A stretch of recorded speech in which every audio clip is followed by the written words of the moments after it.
meters in a time of 52.92, a new high school national record. Back to back to back to back state champions.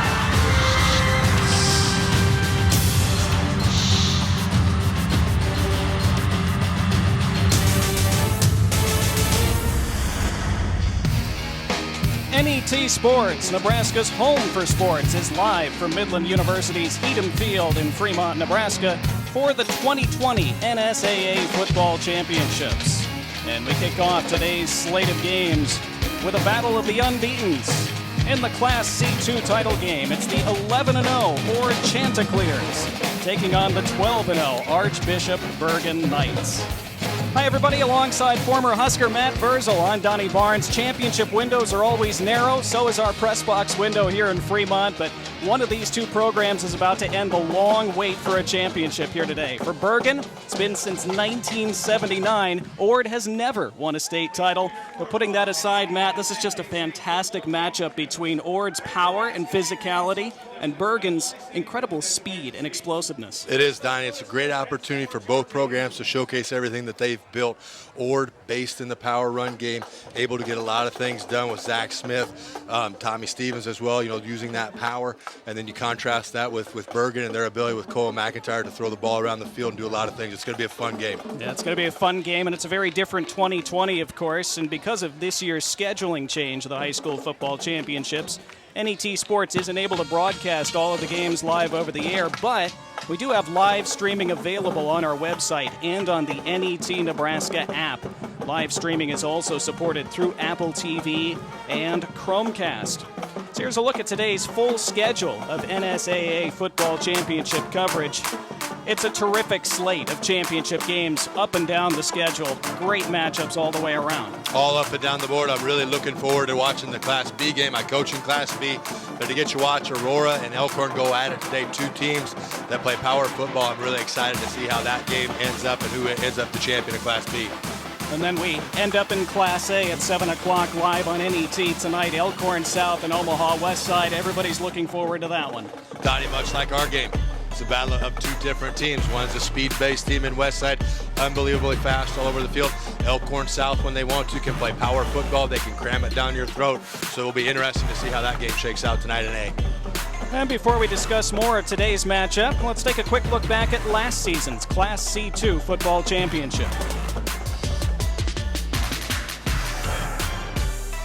The top-ranked Sutton Mustangs faced the second-ranked Oakland Craig Knights for the 2019 Class C championship game. Both teams played strong defensively, with the first half's lone score coming from Oakland Craig after a 42-yard rush from Colton Thompson propelled the Knights down the field. Oakland Craig opened the second half with a 23-yard touchdown from Jaron Meyer. The Knights continued to shut down the Mustang running game and got a touchdown from Ian Lundquist with a minute left in the game to seal the deal, 19-0, as Oakland Craig completed the shutout to take home their second state football championship. Yeah, Oakland Craig were the defending champs. Both these teams here today had to go through Oakland Craig on their way to this title match. Let's look at Ord's season schedule and how they've gotten to this point. This is the theme today between these two teams. Not a lot of close games. Ord blew just about everybody out. So dominant, including that win in the semifinal last week against Oakland Craig. That one was close. Tied at 28 early in the fourth quarter. The Chanticleers outlasted them with the final 10 points. You mentioned it, though. So strong, they're able to outlast opponents when they need to. Donnie, it was a great game, and it's. I don't think anybody will fully understand how nice it is to have a kicker, as they do in Kellen Meyer, where you can go out in that situation, you can kick a field goal, get yourself up 3 points, then you add on a late touchdown and win by 10. So Ord has a lot of great things going for it. That was a hell of a football game, and I hope we get another one today. There you see the Chanticleers, 11-0 on the season. They had one game canceled, but were able to get all the others in, and they're sure glad they did. Averaging 367 total yards a game, plus 21 in turnover differential, 4 defensive touchdowns, suffocating on the defensive end. They're led offensively by Tommy Stevens, who has been described as a ball of muscle with legs, averaging 160 yards a game. He benches 350, he squats 600 pounds. Tommy is the straw that stirs the drink. And when they get him the ball, he's very patient running it. He will sit behind his lineman. He will pick a hole, and he will go. And you better be ready to tackle Tommy, or he will run you over.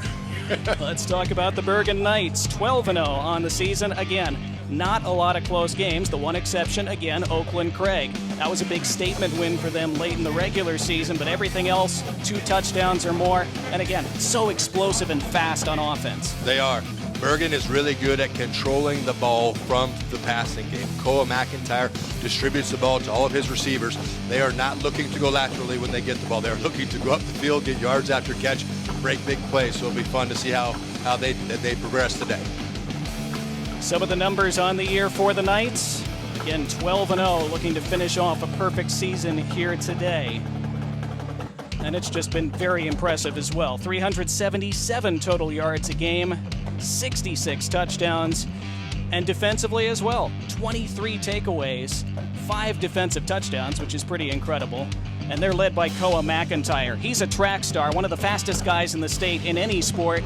And at the QB spot, he's had 1,000 yards rushing, almost 2,000 yards through the air. And as Locane said, that's what speed do. Bergen's speed is so huge in this game. If you put a ball up in the air and it isn't a for sure thing, they will go up, they will get it, and they will make that interception. Again, you see the team comparison here statistically pretty similar. They both score a ton of points. They both don't give up very many. And you look at that takeaway battle. Again, Ord played 1 fewer game. But it's interesting, Ord's coaching staff talks about and stresses takeaways every week in practice. They put it up on the board before every game. Bergen's coaching staff really doesn't, but the outcome has been the same for both of them. And it's a little breakdown of both the staffs. Ord's staff is very precise. This is what we want done. Bergen's staff is like, hey, we're going to go out and play football. This is what we're going to do. We're going to play hard. They average almost 3 a game between them. It's an unbelievable stat. We'll see who wins the turnover battle today.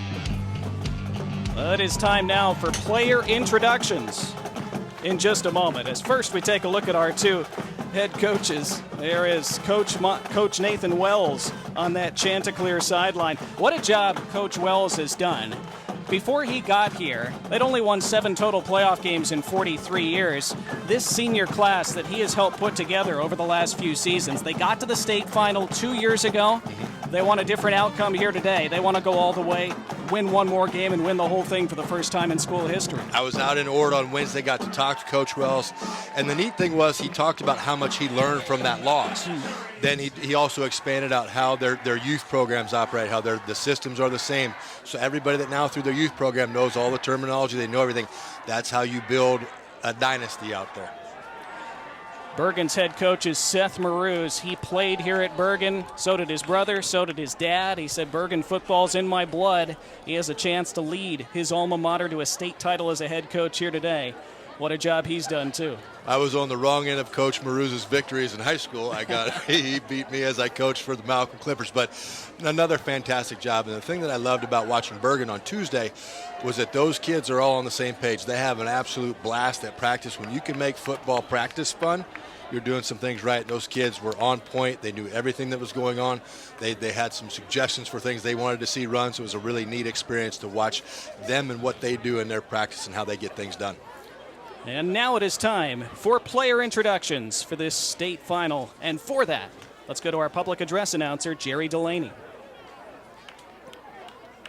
Ladies and gentlemen, welcome to the 2020 NSAA Football Championship game between Ord High School and Archbishop Bergan High School. The NSAA is proud to recognize our premier corporate partners for their outstanding support of NSAA activities. U.S. Bank, Farmers Mutual of Nebraska, and the Nebraska Chiropractic Physicians Association. And now for the introduction of starters and the coaches. Let's meet our visiting team, the Ord Chanticleers. Number 2, Kellen Meyer. Number 4, Gage Rasick. Number 5, Garrett Cluthy. Number 6, Quentin Reese. Number 7, Zachary Smith. Number 8, Jonathan DeRiso. Number 14, Bentley Riley. Number 23, Trayton Cassell. Number 42, Tommy Stevens. Number 50, Ryan Gabriel. Number 52, Trey Warner. Number 53, Dayton Van Osdol. Number 55, Pedro Negrete. Number 63, Dawson Beathy. Number 70, Jacob Brown. Number 72, Alex Fleshner. Number 74, Riley Setlick. And number 76, Brody Darnell. The head coach of the Ord Chanticleers is Mr. Nathan Wells. Please welcome to the field the rest of the Ord Chanticleer team.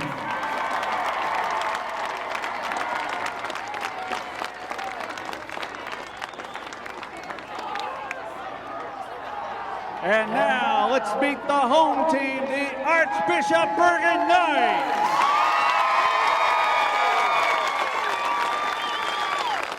Number 1, Isaac Herring. Number 3, Jarrett Boggs. Number 5, Cal Yonke.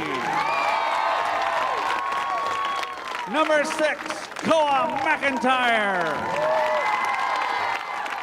Number 7, Cade McIntyre.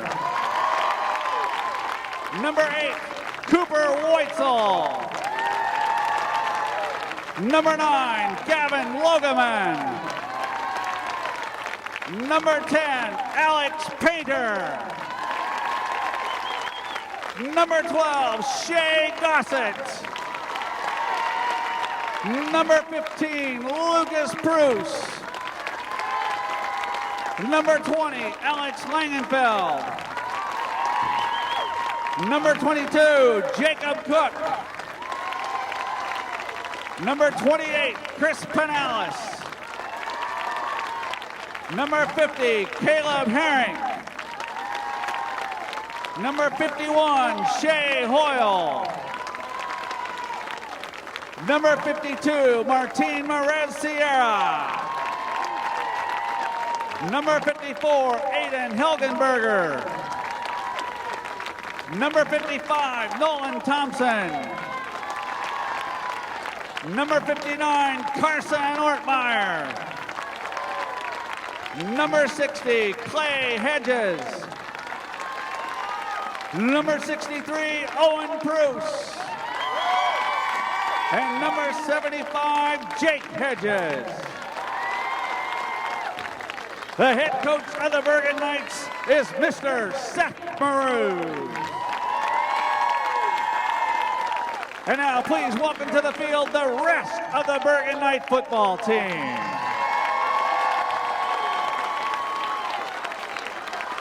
There they are, the Ord Chanticleers and the Bergen Knights, ready to duke it out for a state title on this Friday afternoon. How about a little geography? Let's look at where these two schools are located in the state of Nebraska. Ord, a town of just over 2,100 at the western edge of the beautiful Nebraska Sandhills. Archbishop Bergan here in Fremont, about 2.5 hours from each other. And one of them will finish this year unbeaten and state champions as we see the bracket and how they got here. Archbishop Bergan taking down UTAN last week. Oakland Craig losing to Ord by a late 10-point swing as Ord advanced this championship game against Archbishop Bergan, which is about to kick off in just a couple minutes. But first, our national anthem here in just a moment. Ladies and gentlemen, please rise and remove your hats to honor America for the singing of our national anthem. Our anthem is being led today by Archbishop Bergan student Blair Davis.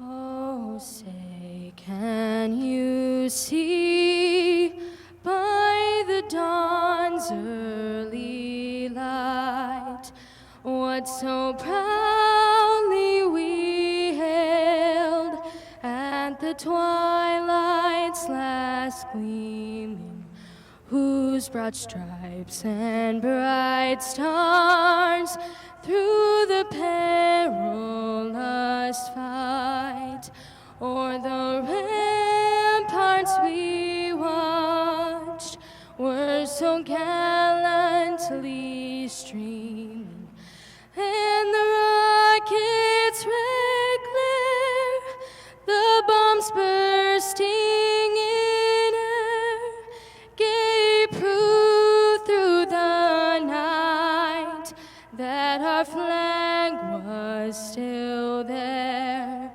Oh, say does that star-spangled banner yet wave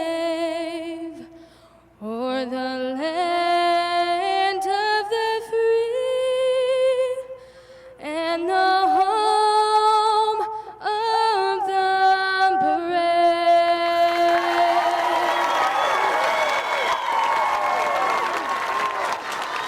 Well, the pregame hype and anticipation just about over. It is almost time to kick this thing off. We'll be right back with that kickoff of the Class C2 championship game right after this on NET Sports. Chadron State College, offering several online master's programs. Students can earn an organizational management degree in human services, sports management, or natural resources. Chadron State College also offers an accredited online Master of Business Administration degree. The 8-week online courses allow students to work at their own pace wherever they are. Chadron State College, serving Nebraska and beyond since 1911. Information at csc.edu. Electricity. It makes life easier, more productive, brighter, possible.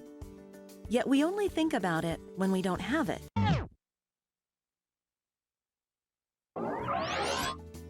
The next time you're doing, well, anything, think about how electricity makes it all possible. And know we will be there, powering your everyday, every day. All right, it's time to talk about us. Not him, not her, not them. Us. Thanks to us, things have been great. In fact, you can find us just about everywhere. Your food, that's us. Your food's food, that's us too. Your fuel, that's us. And should anyone out there happen to doubt us, by all means, just watch us. Have you heard about FAFSA? It's like a form you fill out. Fill it out and you get money for college. Easiest way to get money for college, hands down. FAFSA. It's a life hack. It's your way in. So you want to help me pay for college? I'm down. Heck yeah. Definitely. How is this not trending on all the things? It took me like 30 minutes to fill out. So easy. How much am I gonna get? This is a hidden gem. Fill out your FAFSA. FAFSA. Drink water, buckle up, fill out your FAFSA.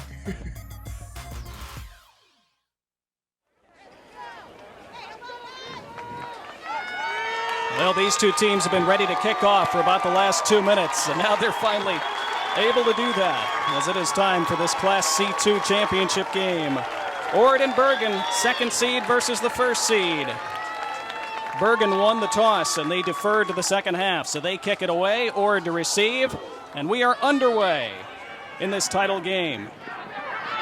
Opening kick fielded by Quentin Reese and taken down just across the 30.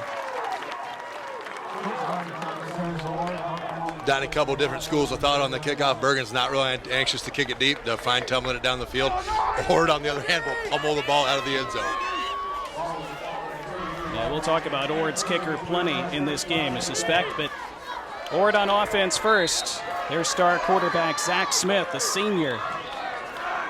Completed 63% of his passes this year. Completes his first out wide. And a short gain for John DeRiso, junior wide receiver. Ord's got no problem running out of a lot of formations. You saw a tight bunch there to the right side of the formation with an open field to the left over there. Good short gain. Now, we do not have replays available in this game, so I'm sure there'll be plenty of plays that we'd love to see again. We don't have that capability today. Little swing pass out of the backfield, and not much there. for Tommy Stevens. His first touch will be 3rd and long. Good taunt tackle there. Isaac Herring, fantastic tackler, always flying around the ball, a guy that wraps up real secure.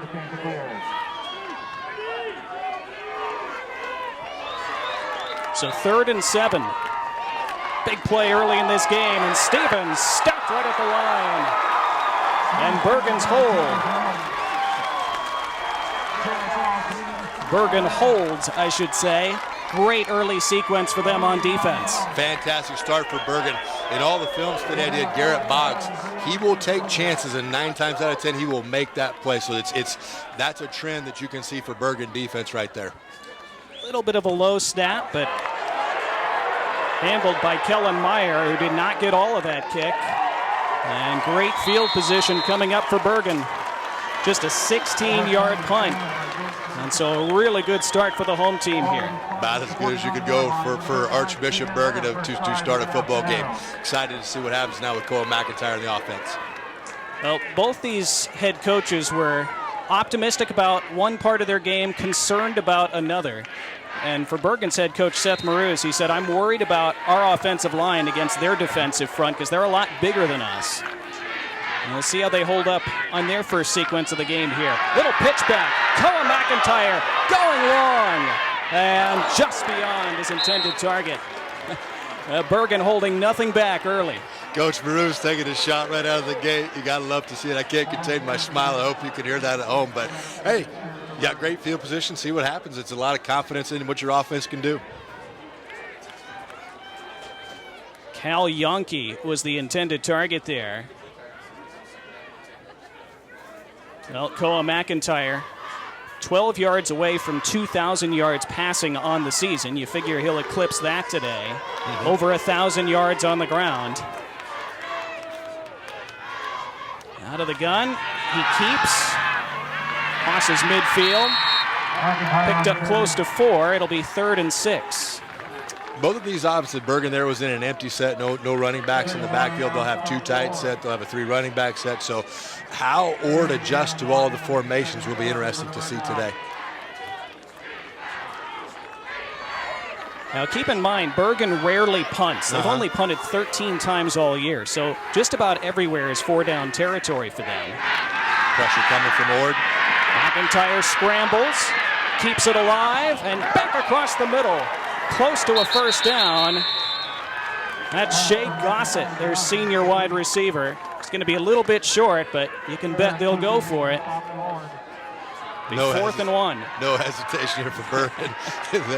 If you watch McIntyre in that setup, when you watch the replay, head up, always looking downfield. Good job by Gossett to find a hole, sit down, let McIntyre get him the ball. Shea Gossett's headed to play football at Wayne State after this season. 4th and 1. McIntyre. Short toss, first down. He hit Alex Painter. Early momentum for Bergen. Supreme confidence in what you're doing as an offense. You run a little out route, get to the flat. Good ball, good catch there by Archbishop Bergen. You look at their receiving numbers on the year, Matt. They're so well distributed, so balanced, so many different targets for Koa McIntyre. You cannot plan on one thing. You have to be able to play the entire football field against Archbishop Bergen. And now a flag. Flag on the field.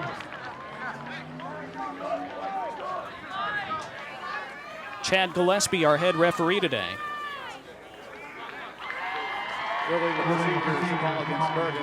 Not a good penalty to take there for Bergen. One of the big fellows up front just got a little antsy. That happens early in the game. I will defend linemen on this broadcast, the entire broadcast. So there are never holding calls. Those are just referees making bad calls. Spoken like a true former lineman. 1st and 15. First handoff of the day. That's Chris Pinales, their leading running back, at over 500 yards on the season. An interesting thing to me is the calm of Bergen. Watching some of their film, the penalty happens, they don't get real worked up about it. It's another 5 yards. They don't really fret those things. You never want them to happen, but it doesn't affect how the team plays. It's a different environment here than you normally would have for a state championship game.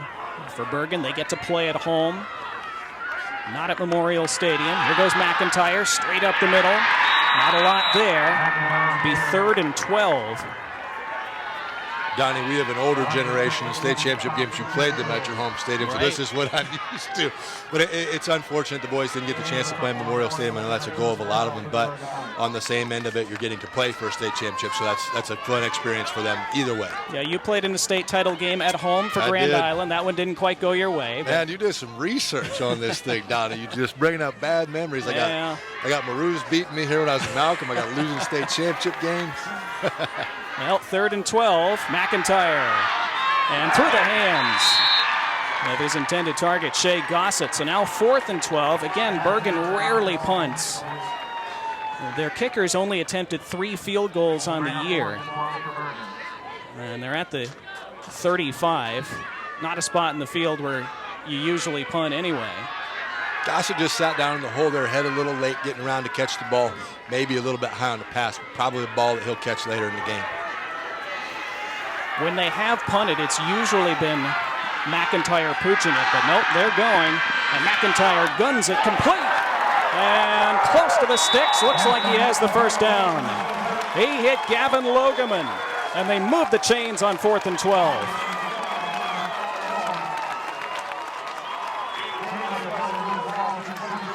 The football IQ of Fremont Bergen in this game is something that I want everybody to watch as you're viewing this game. He gets to the sticks, he sits down, turns, and makes himself presentable for the ball, opens up his arms, says, McIntyre, I'm right here, get it to me, and away they went. Now rolling right, McIntyre bottled up, slipped out of it. There's that elusiveness, and he turns a couple-yard loss into a 4-yard gain. Tommy Stevens took a shot there from his linebacker position. The guard pulled out a little bit. Tommy decided he was going to shoot that. When you get there, you got to make that play, though, on Cole McIntyre. That was already the 10th play of this drive for Bergen. Just a slow grind of it, even though they're a passing team.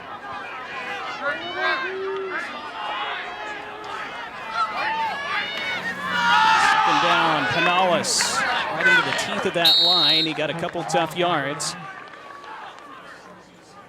3rd and medium coming up. Going to be tough sledding on the inside for Bergen today. There is a little bit of a size differential. The 52 Trey Warner was a kid that I really liked as he played it, or as I saw him in practice. So watching that as it wears down potentially as the game goes on will be something to keep an eye on. It's another 3rd down for Bergen. McIntyre blitzed, hit as he throws, end zone, and just beyond the dive. And 4th down coming up. Painter just ran out of a little bit of juice there, couldn't quite get to the ball. And you wonder if McIntyre had to let that go a beat before he wanted to. Little bit early. Ord brought a little pressure out there. I think it was Quentin Reese that came off the edge there. Or sorry, it was Gage Rasick came off the edge there and got some pressure. Well, Bergen looks like they are going to attempt a field goal here with Alex Langenfeld, a freshman kicker. Again, he only tried 3 field goals all year. He was 1 of 3, but the make was from 44. So he does have a leg. This one will be from 35, and a high snap. He's not going to get a chance to attempt this one. And Ord with the stop, and they take over. A late flag after the play. But the Chanticleers, despite giving up a couple 3rd and 4th down conversions, keep Bergen off the board. A little bit of nerves there on the snap. Pulled her a little bit too high, went over the holder's head, and just happy to get on the ball and limit any damage there for Bergen. See what the penalty is we got coming up.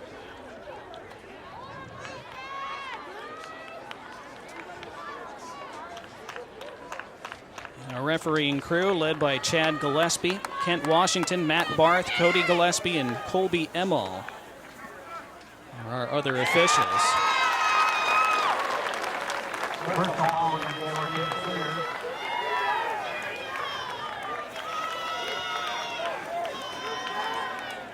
Interesting there, if that's a personal foul sideline infraction already. I wonder if they had been warned already and we just didn't see that, because usually you get a warning. Right. I know from experience on the sideline you get a warning or two first before they call that, but unfortunate for the Chanticleers there.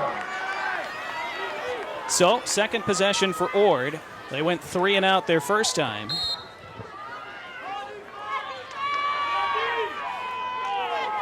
Smith with Stevens to his left.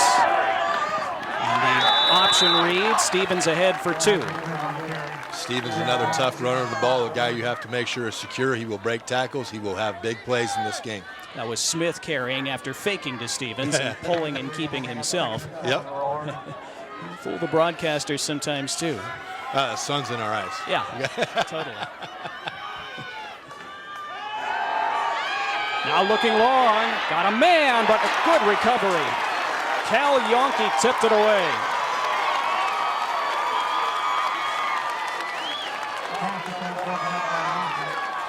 That is a fantastic play by Yonke. That little bit beat on the coverage, still doesn't give up, rallies to the ball, pokes that hand through there, gets the ball out, and an incompletion. He was trying to hit Quentin Reese, who's 6'3". Cal Yonke is 5'10". Now on third down, Smith flushed.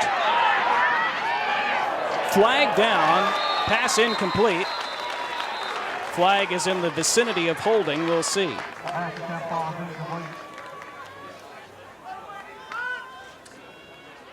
Flag on it is a hold against Ord. Just telling you that's probably an incorrect call. That probably, no, I'm just kidding. There's a little hold on the backside, trying to do a little bit too much instead of moving your feet, grab a little cloth, but Bergen declines and they'll get the ball back. So 2 3 and outs for Ord.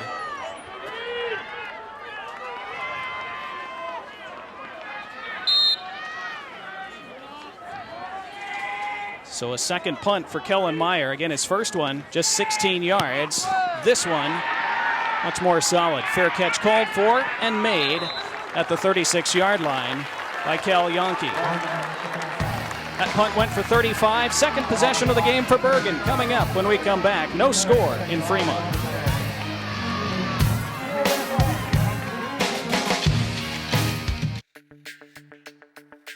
We're for agriculture. For growers, doers, whatever it takers. We're for doing things with purpose. We're for the little guy with big guy dreams. We're for agriculture. We're for you. Nutrien Ag Solutions.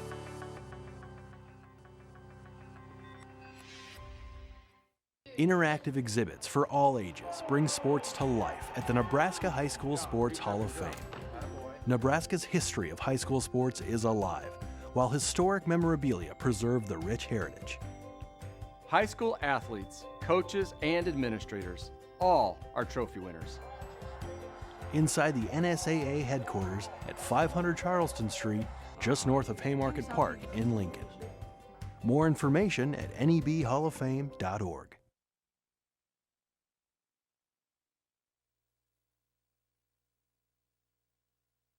Bergen and Ord in this Class C2 state championship game. Bergen's Koa McIntyre leading his team back out for their second possession of this opening quarter. You see his numbers on the year, almost 3,200 total yards, 47 touchdowns. Gavin Logeman has been his favorite target. Kellen Meyer, meanwhile, on defense for Ord. Keep an eye on him. He has 7 interceptions this year. They keep it on the ground here, Bergen, with a handoff to Alex Painter, who gains a few. Our offensive explosion we talked about in the warm-up has yet to happen, Donnie. It's coming, though. Little plays like this, like it's a 3-yard gain, but it proves to Bergen if we need to, we can put our head down, we can get 3 yards running the ball. It's that way in just about every sport, isn't it? Those Yep. points get a lot tougher to come by when you get to those championship games sometimes. They do. There's a reason the other team's here. It's because they're good, too. Painter again picks his way forward for a couple more. 3rd and 5.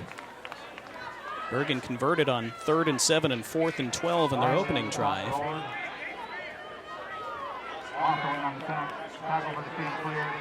There's Kellen Meyer, who again is also able to really impact the game kicking, not just in punting. We've seen him punt twice, but he's hit from 58 yards earlier this year. He's hit from 70 in practice. We saw him hit from 60 in warm-ups today. On 3rd down, that's complete right at the sticks. See if they give him the first. Looks like they will. That was Cade McIntyre, Koa's younger brother. He's right on, gave it to him, right on the sticks. Thought maybe Ord would ask for a measurement there, but referees decided that was a first down. Koa, the quarterback, is a junior. Cade is a sophomore. They are two of the fastest kids in the state of Nebraska. Koa finished second in the state in the 100 and 200 meter sprint a couple of years ago, his freshman year. Of course, this last track season was wiped out by COVID, unfortunately. Koa would have been the favorite to win those, but this time he's sacked, swarmed in the backfield, and down he goes. Big loss, big play by that Ord defensive front. Gage Race takes a chance, or not takes a chance, but on a great blitz call by the Ord defensive coordinator, able to get pressure on McIntyre before he even knew it was there. So good call by the coaching staff, well executed by the players on the field. Gage Rasek had 4 sacks on the year coming into this one. Big number 5 there. Lost 7 yards, did Bergen, so 2nd and 17. Tyke Kozel's got some great schemes for the Ord Chanticleers. They've got some good blitzes that they feel very confident running. You saw one of them there. Well, they keep it on the ground with Painter. It's about 5 of those yards back. Interesting to see the play call here now, right? Are you to a point where you feel you've got some advantage offensively, where you can run maybe a slip screen, a jailbreak type thing, or do you think you can stretch the field a little bit vertical, get a big play? Because we know punting really isn't their forte, so it'll be an interesting call here from Coach Marouf.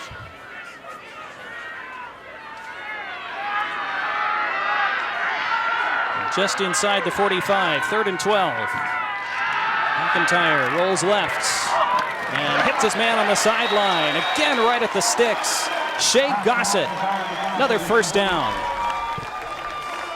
You have to say, other than the scoreboard, Bergen is dominating this first quarter.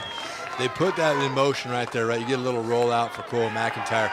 It's a two-way go for Bergen, because if he doesn't like what he sees, he is going to pull the ball and run, but came open for Gossett, was able to get the first down. Again, we do not have replay capability today. NET doing a fantastic job scrambling and getting a spare truck here to Fremont to broadcast this game today, but does not have replay capability. There's a good stop by that defensive front for Ord. A loss of a yard there for Painter. 2nd and 11. Great play there by Bentley Riley. A guy that really stood out on the field. Not the biggest person you're going to see on the football field. Really good with his hands, really good with his feet, making a nice play there on that stop. Great name, too. Bentley Riley. Right? Love that. There's some good ones on there. I mean, defensive coordinator's name's Tyke.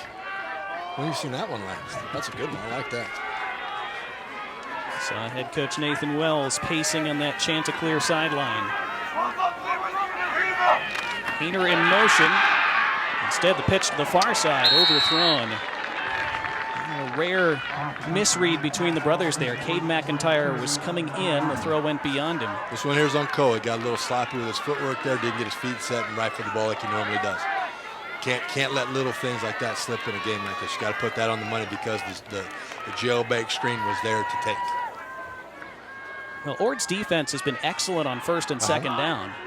We're seeing Bergen's wide receivers showing their class on 3rd and 4th down so far. Can they do it again? Well, McIntyre's going to keep it. Spinning toughly off a couple tackles, but only gained 2. It's going to be 4th and 8. That little play there, what some people will call tag. The tackle and guard both pulled from the left side of the formation to the right side of the formation. Ord did a good job of plugging that up again, and forcing McIntyre up the field where everybody else can rally to the ball and make a tackle. So good stop there by Ord. And again, Bergen to go for it. 4th down already. They're 2 for their previous 3. This is another double-digit play drive. McIntyre, long to the near side, and through the hands, no flag, incomplete. And Ord holds again and takes over on downs. Good coverage there by Ord. Number 6 there, so I scrambled to find the name. Quentin Reese did a fantastic job there, just worked the receiver suddenly out of bounds and was unable to make the catch.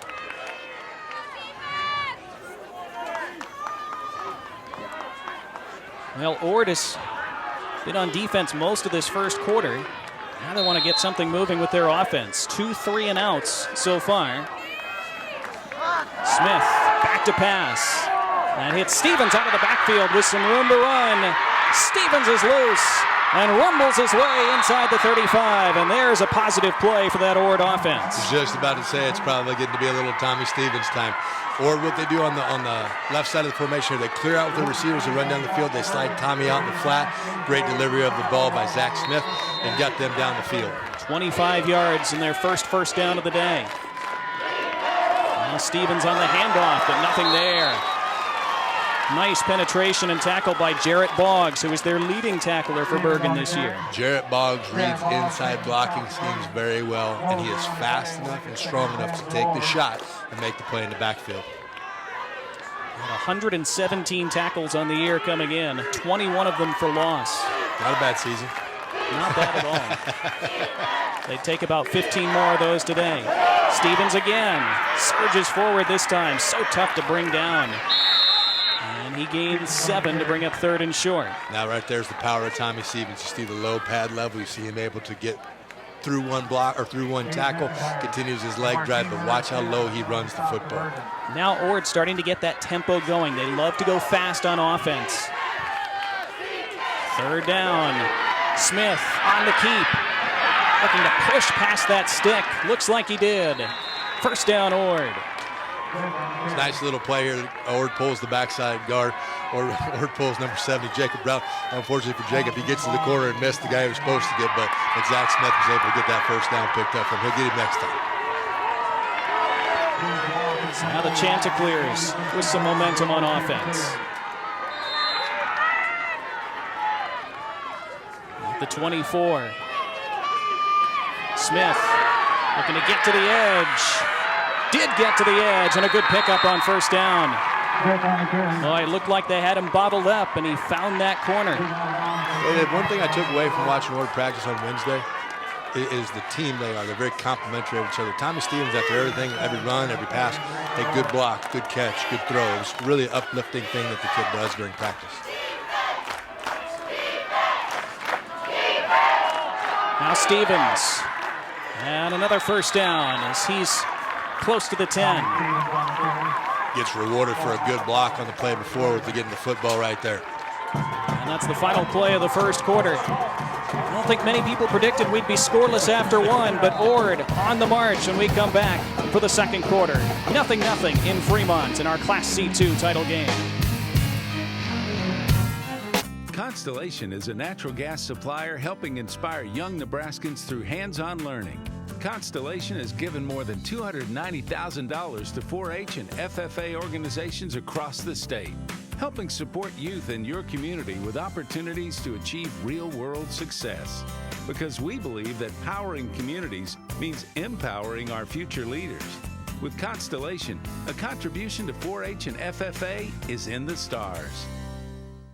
Early mornings, late nights, emotionally, physically, mentally tougher. Generations of trust, innovation, and hard work done side by side. The decisions you make for your land and livestock have a direct impact on your operation, the region, and the world. That is why we're there when you need us anytime, every time. We both have one chance, one season, one mission. Tougher together. Aurora and you. Coverage of the 2020 NSAA High School Football Championships on NET is made possible in part by the Nebraska Soybean Board, Education Quest Foundation, the Nebraska Public Power District, Nebraska Kubota Dealers, Aurora Cooperative, and Constellation Energy. A big thank you to all of our sponsors who help us bring you the best high school athletes from across the state. We could not do it without your support.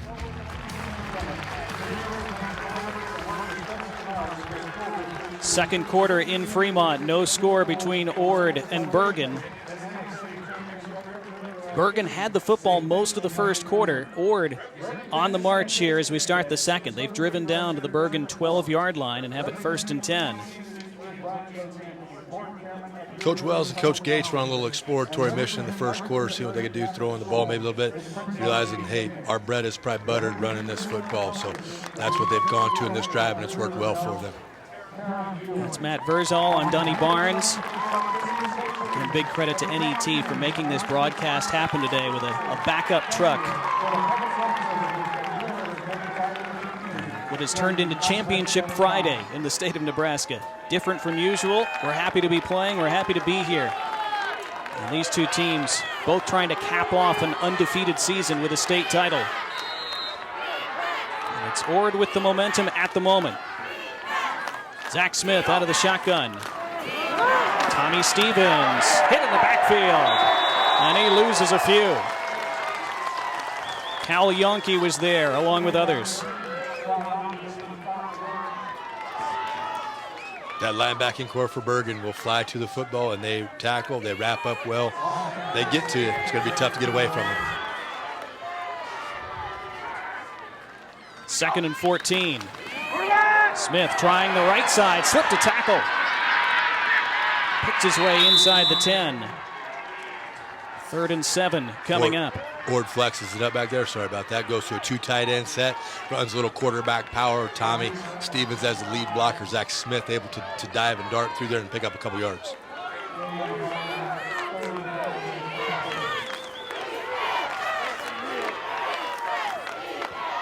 So on 3rd down from the 9. Low snap. Smith picks it up. Finds a man. And it's a touchdown. A broken play. He was able to pick it up and find Quentin Reese. And Ord strikes first in this title game. Big time play here by Zach Smith. Able to keep his composure. Let everything develop. Quentin Reese stays with the play. Able to flip it to him in the flat and get a score for Ord.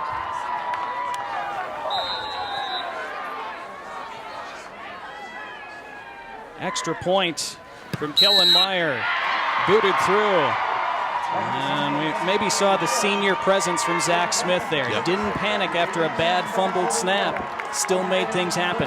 Yeah, they did. Pedro Agretti had a little struggle there with the snap. Didn't get it back to him where he needed to be. Smith was very poised, picked up the ball, kept his eyes downfield, able to find Reese. Reese scampered in for the touchdown. It's interesting looking at the ages and classes of these two rosters because on one side, Ord, senior laden, a lot of experience. They've been through it the last few years, lost in the title game 2 years ago, thought they would get back last year but didn't. For Bergen, they're kind of a year early, unranked in the preseason. Most of their stars are only juniors. They're going to start next year ranked number 1 in C2. But for Ord, this is their big chance here today. It definitely is, and you've got a team that's seasoned. They've been to the battles. They've been to the playoffs. They've lost the heartbreaker. They've been where Bergen is right now. They want to close this season out the right way. Bergen, a young team, tons of talent.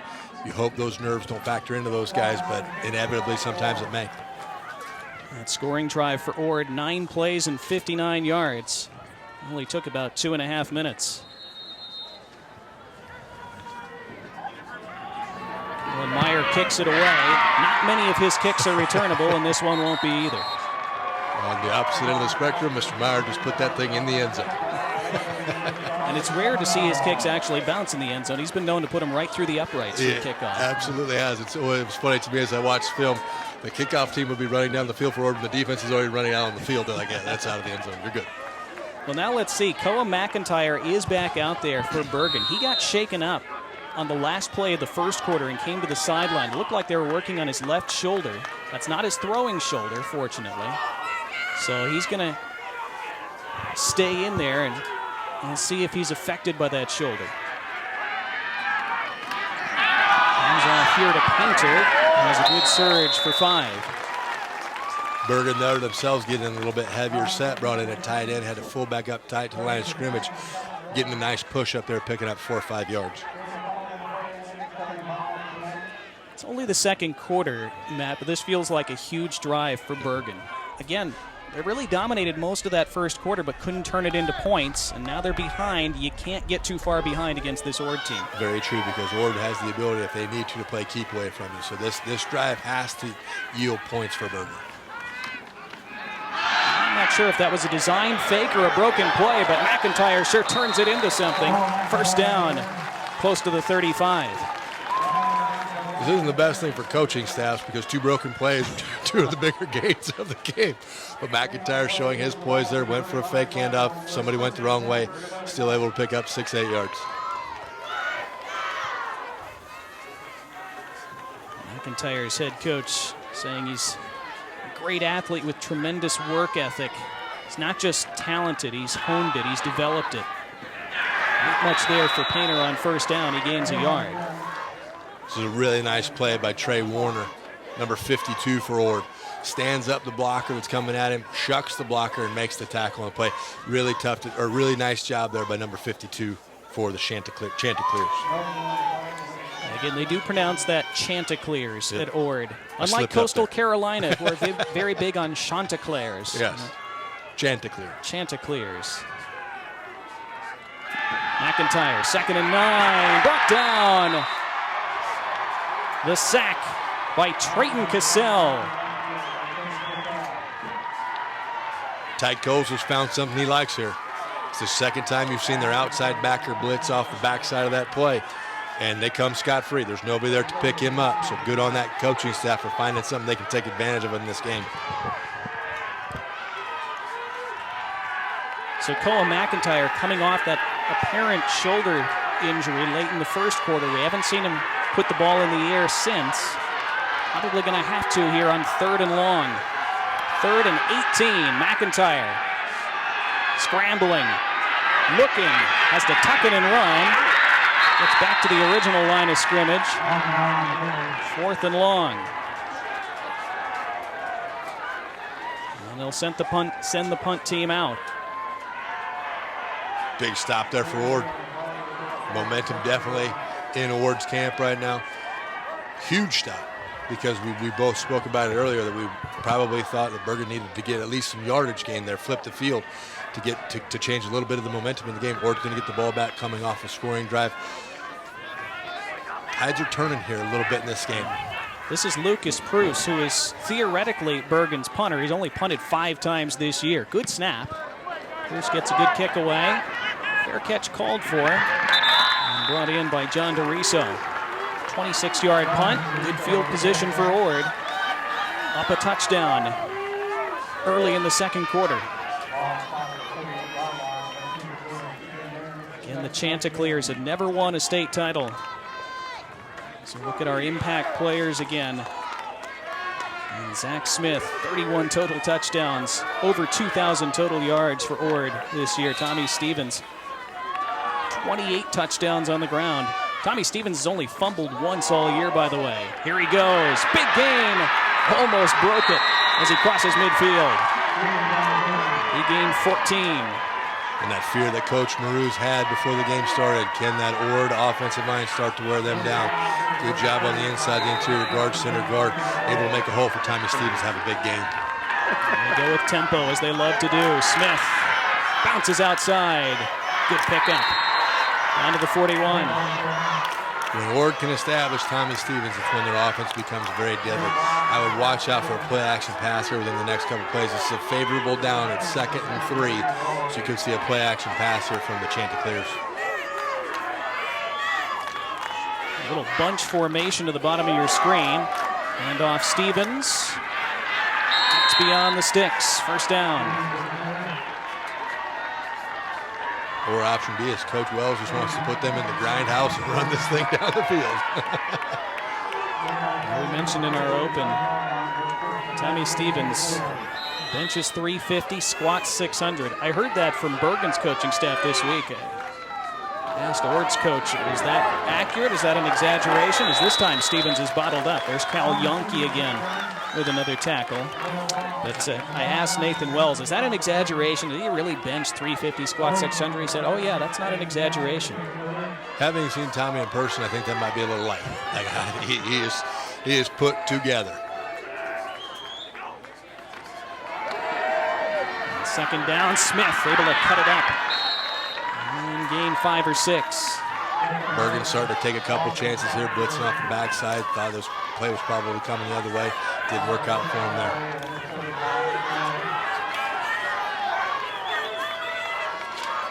Now they go 4 wide on 3rd and short, and Smith tucks it, and he's got the first down and more. Inside the 25, and you just feel that momentum for Ord. Coach Wells and Coach Gates here are hitting a rhythm. If you look on the sidelines, they've got a couple guys signaling. They got a guy with the board. The opponent doesn't know who's calling the play. I know who's calling the play, but they're starting to get a good rhythm here. Bring the man in motion, fake it to him. Give to Stevens, who bounces off one and then stumbles inside the 15. Otherwise, he might have housed that. Any young kids at home that are watching football and wonder if lifting weights matters? There's your answer right there. Tommy Stevens hit at the line of scrimmage, able to keep the feet going, doing the best he can to get additional yardage. Nathan Wells said that was the biggest thing they changed half a decade ago when he took over, the weight room culture. Not much there for Smith this time. He's going to lose a couple. There's that man, Jared Boggs, in the backfield again. If Bergen can bow up here and hold Ord to a field goal, this is a big set of downs here. This is a big momentum shift. Get a stop here, make them kick a field goal. It's a win for Bergen. 3rd and 3. Smith with a pitch to Stevens, and Stevens lowers his shoulder and gets beyond the sticks again. They move the chains once more, the Chanticleers. Good call there by Coach Wells, taking it to the outside, knowing that the momentum that Stevens has, getting the ball on that pitch from Smith, you're going to get the 3 yards.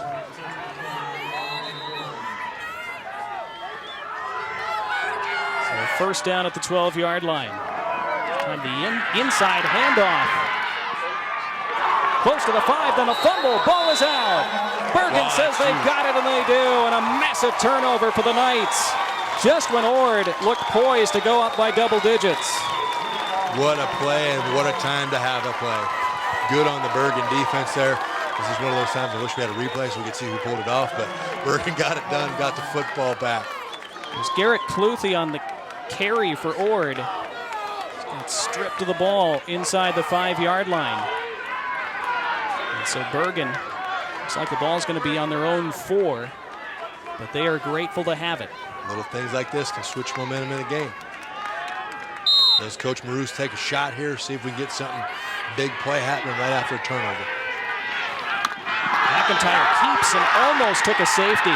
Stopped right at the goal line. He just stayed out. That was Garrett Cluthy immediately atoning for that fumble. You think he was motivated there? All right, so when you're watching this again, if you get a replay at home, anytime for Bergen, if they pull, Cluthy or Stevens will shoot that guy. They will follow it right away. That's exactly what happened right there. Great play by Cluthy. And if it's going to make Bergen have to adjust the blocking scheme, if they're going to continue to try to run that play. So now they're on their own half-yard line. McIntyre, the pump fake, lobs it outside. Dangerous throw. It's tipped and intercepted by Reese. And Reese might take it all the way. He does. Touchdown, Ord. The pick 6 by number 6. And now they're up 2 scores anyway. Momentum is a crazy thing. Bergen gets the football back on a fumble recovery, tries to take a shot down the field, pick 6, and we're probably where everybody thought we were going to be when Ord had the football originally. It was tipped in the air by... We'll have to check that again. I'm not sure who got the initial tip. Was it DeRiso who tipped it? Yeah. Yep. And the extra point is good, and 14-0 Ord. Trying to lob that jump ball to the outside. Didn't get it far enough outside, looked like. Coach Wells told me when I was out there, he said, we're not that scared of their speed on the outside. Our corners are fast. You saw it right there. McIntyre would pull a little pump fake, get a double move going. Corner didn't bite. He was in great position. Ball gets thrown up, tipped, intercept, touchdown. This is one of those frustrating things, though, if you're Bergen, because you're hoping when you play this, right? Hey, let's special teams coach like, hey, let's get a good return. We got Kellen Meyer kicking the football. It's like, okay, we're just going to start this at the 25. Let's be honest with ourselves. So this is a tough thing because you can get some momentum back on the kickoff. That's the advantage of what they have with Kellen Meyer and his strong leg. Going to walk on it, Nebraska, and give her a shot. We're across the country, too. My good friend Chris Dishman watching in Indiana today. Nice. Oh. Former Husker, all-around good guy. Cozad Haymaker, state champion. Well, Ord never really had much sustained success in football for a long time. Ord have a good season every now and then, but just 7 combined playoff wins in 43 years. And then this senior class, 7 playoff wins in the last 3 years. And if they can make it 8 today, that historic senior class for Ord would ride off into the sunset with their first ever state title. It's a really cool conversation I had with Coach Wells. He told me that after the 18th season when they lost the state championship game, they had some conversations about leadership as far as inside and outside of their organization. He developed what his version of a unity council was, and it's really started to pay off. It was really cool to watch how they interact with each other on the field, at practice, and even off the field, getting a drink of water. But those things, when they grab a hold, they'll start to bind that team, and this can become something that they can sustain successfully over years. Well, Koa McIntyre's got to get something going for Bergen now.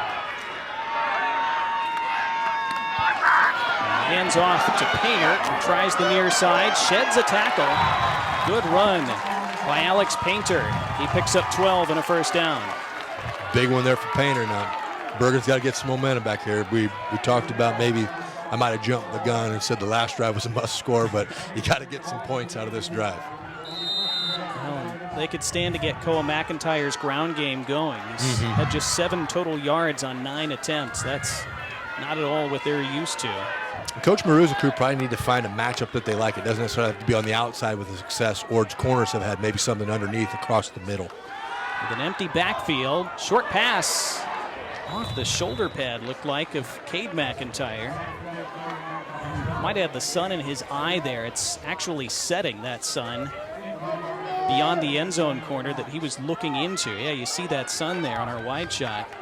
It looked like he didn't see that well. Yep, it is right in his eye. It might have got him a little bit there. Construction flaw.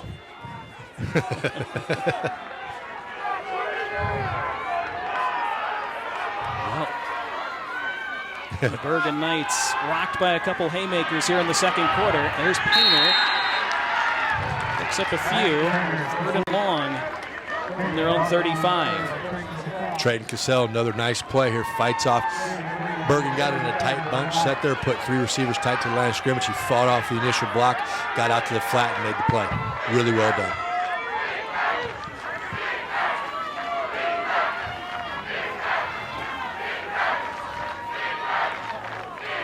Taking a while to get that play in. Bergen here, now McIntyre. And 3rd and 7. Good clean pocket. Now he's flushed. Having to scramble.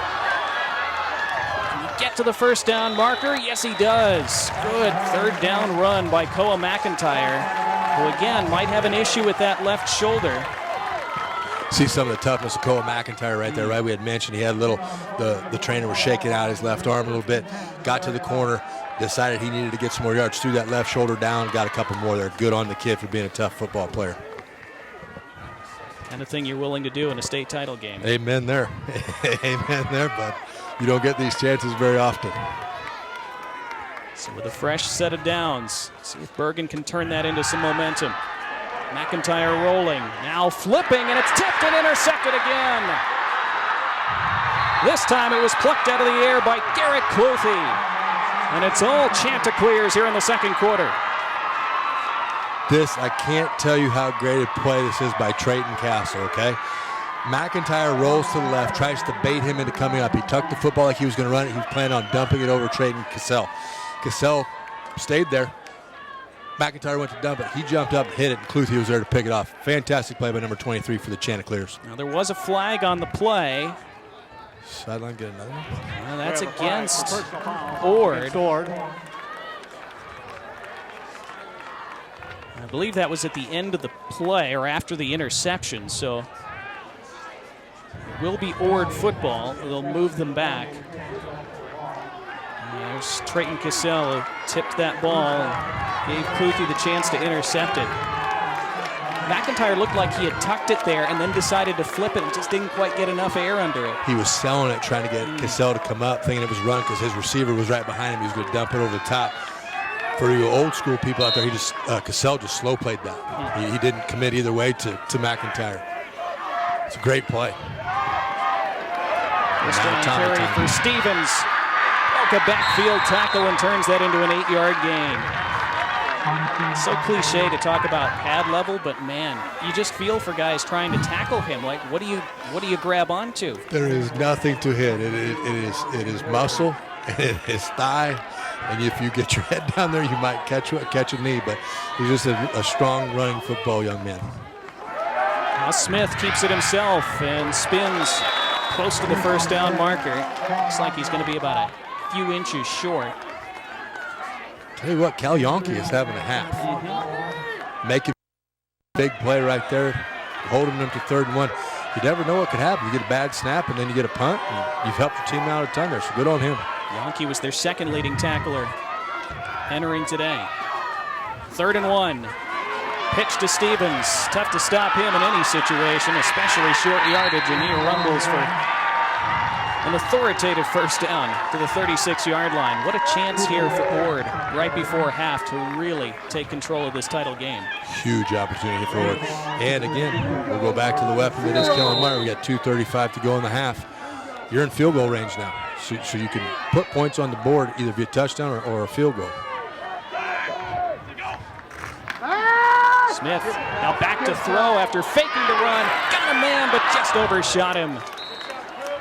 Oh, he had Quentin Reese. Interesting little fake and then pitch. Well designed, just didn't quite execute it. Get him used to seeing that little sprint option toss. You get a little 1-2-3 to the right, 1-2-3 back to throw it. Reese was open. Big, tall, long body, 6'3" kid. Just overthrew him a little bit. Quentin Reese already had a pick 6 on defense. Almost had a long touchdown catch there.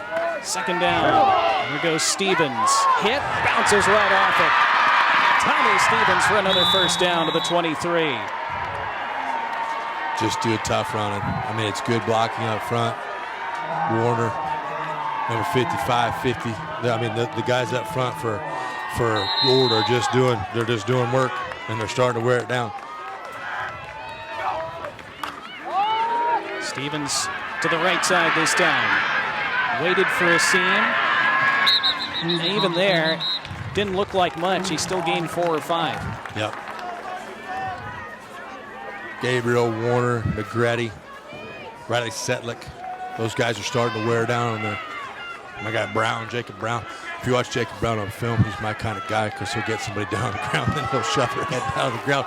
I like players like that. As long as you don't get flagged for it. Truth. There goes Smith. First down to the outside. They won't catch him. Touchdown Ord.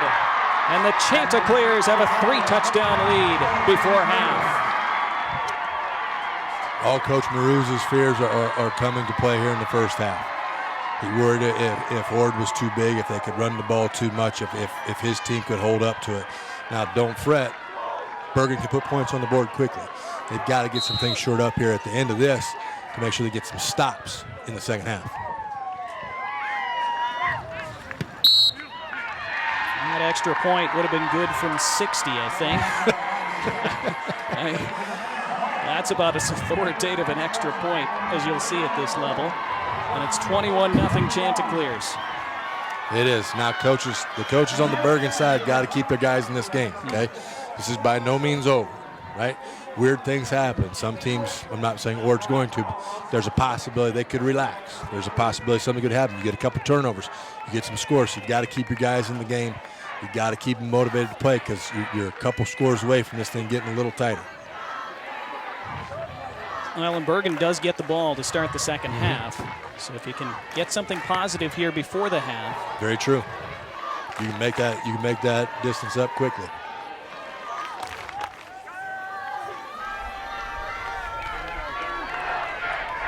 Seven plays on that latest Ord scoring drive. 6 of those 7 plays were on the ground. All 54 yards on that touchdown drive on the ground. Tommy Stevens and Zach Smith.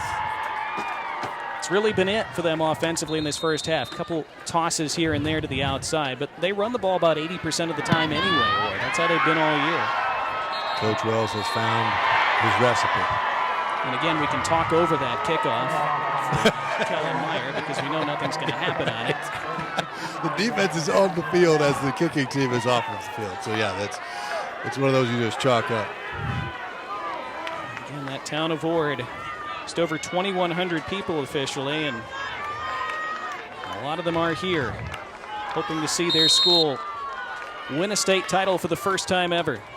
They're certainly in a good position. There ain't much business going on in Ord today. Would not seem so. Each kid only got 7 tickets for this game on both sides. There's that defensive line stacking up and hammering Jarrett Boggs for no gain. Tough for these kids to have to decide who got to come see them play today with only 7 tickets each. Yep, it is. It's difficult, and you hope, some of the younger guys, I think, on the team, because the freshmen all travel, I'm sure they didn't have enough to fill that, so they were able to get the older guys were able to get some more folks to the game, so that's a good thing. But Ord has taken full advantage of it. I think they used every ticket, maybe a couple extras. We'll just say maybe. Ord, I believe, took their first time out there. And they figured we're not done yet in this half. They can get a 3 and out and get the ball back one more time before the break. And I like that mentality from Coach Wells. If there's points there to take the points, okay? You're not showing anybody up. You're not doing anything. You're here to win a state championship. If that means I got to call timeout at the end of the second quarter, I'm going to call timeout because my offense is humming right now. I want more. And you can see the way that Ord plays because they're playing with a lot of tenacity. They're playing with a lot of aggression. Take advantage of it because you can never have enough points. Now, there you see, 1975 through 2017, their first 43 years, 7 playoff wins total in that time. This senior class, under this head coach, the last 3 years, 7 more playoff wins. And again, number 8 today would be their biggest ever. Koa McIntyre trying to make something happen. Dragged down and stayed inbounds there. Second timeout used by Ord. As Cluthy be about 3rd and 7, I believe. Yeah. Yep, 3rd and 7. Good play by Cluthy. I mean, showing, hey, Cluthy built low to the ground. Like, he is not a big man, but he can move. The little guy can move out there, makes a great play on McIntyre, runs him out of bounds, gets you to a 3rd and 7. Garrett Cluthy is just 5'4". He's a wrestler. No disrespect to Jared, but that's generous. Even his head coach Nathan Wells, I asked him, like, how's he your leading tackler? He said, I don't know, maybe the line can't see him very well. He said, no, he's a great wrestler and he's just really tough. And anytime you get a wrestler, they understand leverage. Okay, and wrestlers don't fear a lot of things. So if you get a big body on him, he doesn't care because he can get underneath him. He can lever with his hands. He knows how to move his feet, knows how to use his hips. So you see him do that a lot on film. It's fun to watch from number 5 for Ord. So they call it 3rd and 8. Again, if Ord can get a stop here, then about a minute left with another possession before a half.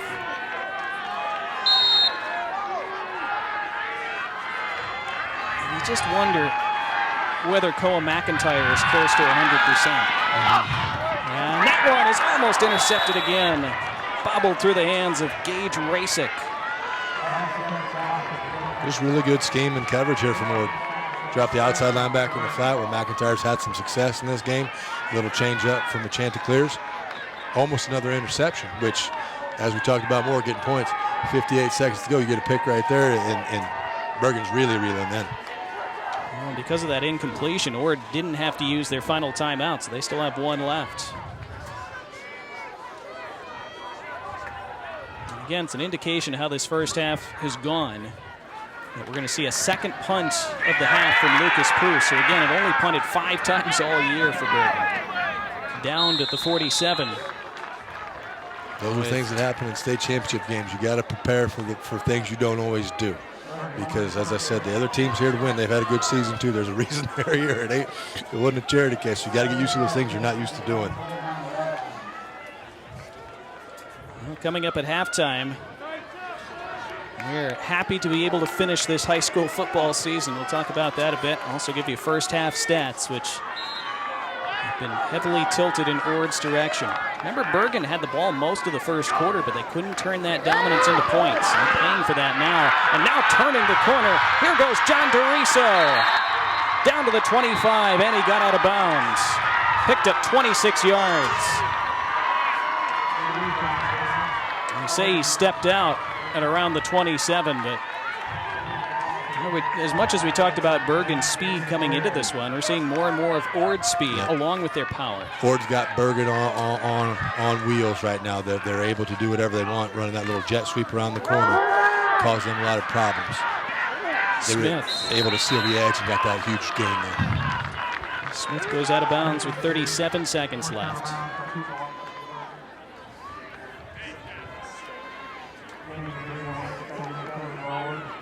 Bergen needs to get a stop here and keep the guy in bounds. Keeping them in bounds would be huge. Get Ord to burn that last time out. Again, Kellen Meyer is looming to attempt a field goal if they get stopped here on 3rd and 8. And loft it toward the corner and tipped away. That was Cal Yonke with another good play on defense. Great play by Yonke. Good position on the coverage. Able to time it with his jump. Got his hand on there. Good play by that young man. Now it's 3rd down.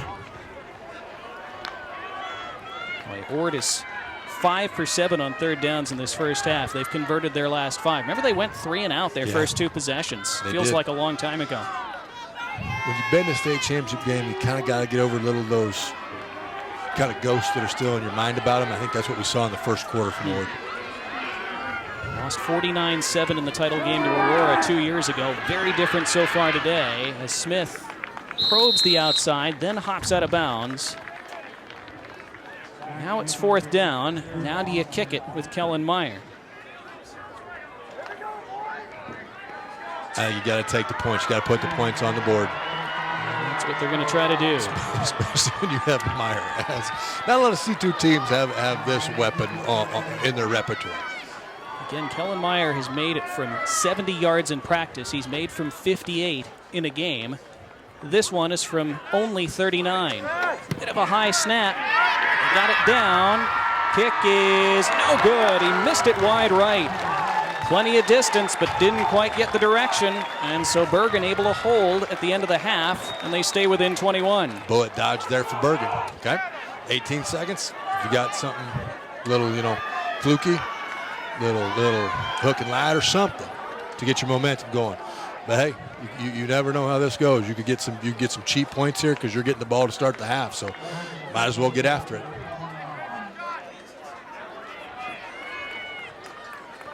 I think the big question for Bergen to start the second half will be, can Koa McIntyre still throw the ball deep? Because we haven't really seen him do that since he got shaken up late in the first quarter. For me, Bergen's got to change up a little bit of their scheme. Ord is waiting for routes. Okay, meaning they know what's coming. They've scouted it well. You get a couple little subtle changes, change up your route combinations. Now you can open some things up, but you're going to have to give Ord a different look in the second half. That's it for the first half in this Class C2 title game. We were scoreless after 1. Ord with 21 unanswered in the second. So halfway through in Fremont, it's the Ord Chanticleers 21. The Archbishop Bergen Knights, nothing. And we'll be back with our halftime show in just a moment. This is the title game here on NET Sports.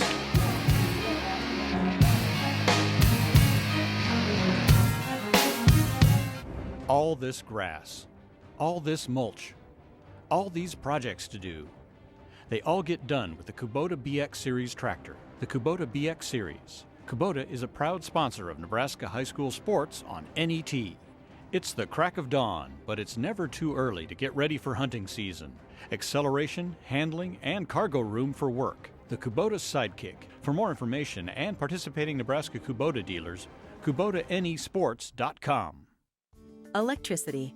It makes life easier, more productive, brighter, possible. Yet we only think about it when we don't have it.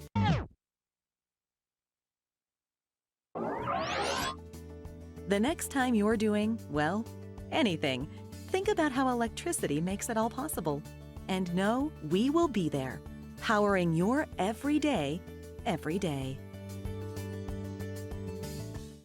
Have you heard about FAFSA? It's like a form you fill out. Fill it out and you get money for college. Easiest way to get money for college, hands down. FAFSA. It's a life hack. It's your way in. So you want to help me pay for college? I'm down. Heck yeah. Definitely. How is this not trending on all the things? It took me like 30 minutes to fill out. So easy. How much am I gonna get? This is a hidden gem. Fill out your FAFSA. FAFSA. Drink water, buckle up, fill out your FAFSA.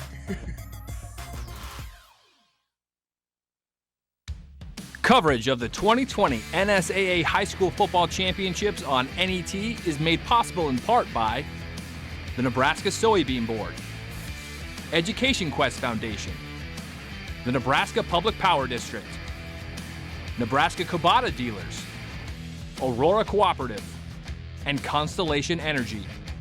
A big thank you to all of our sponsors who help us bring you the best high school athletes from across the state. We could not do it without your support.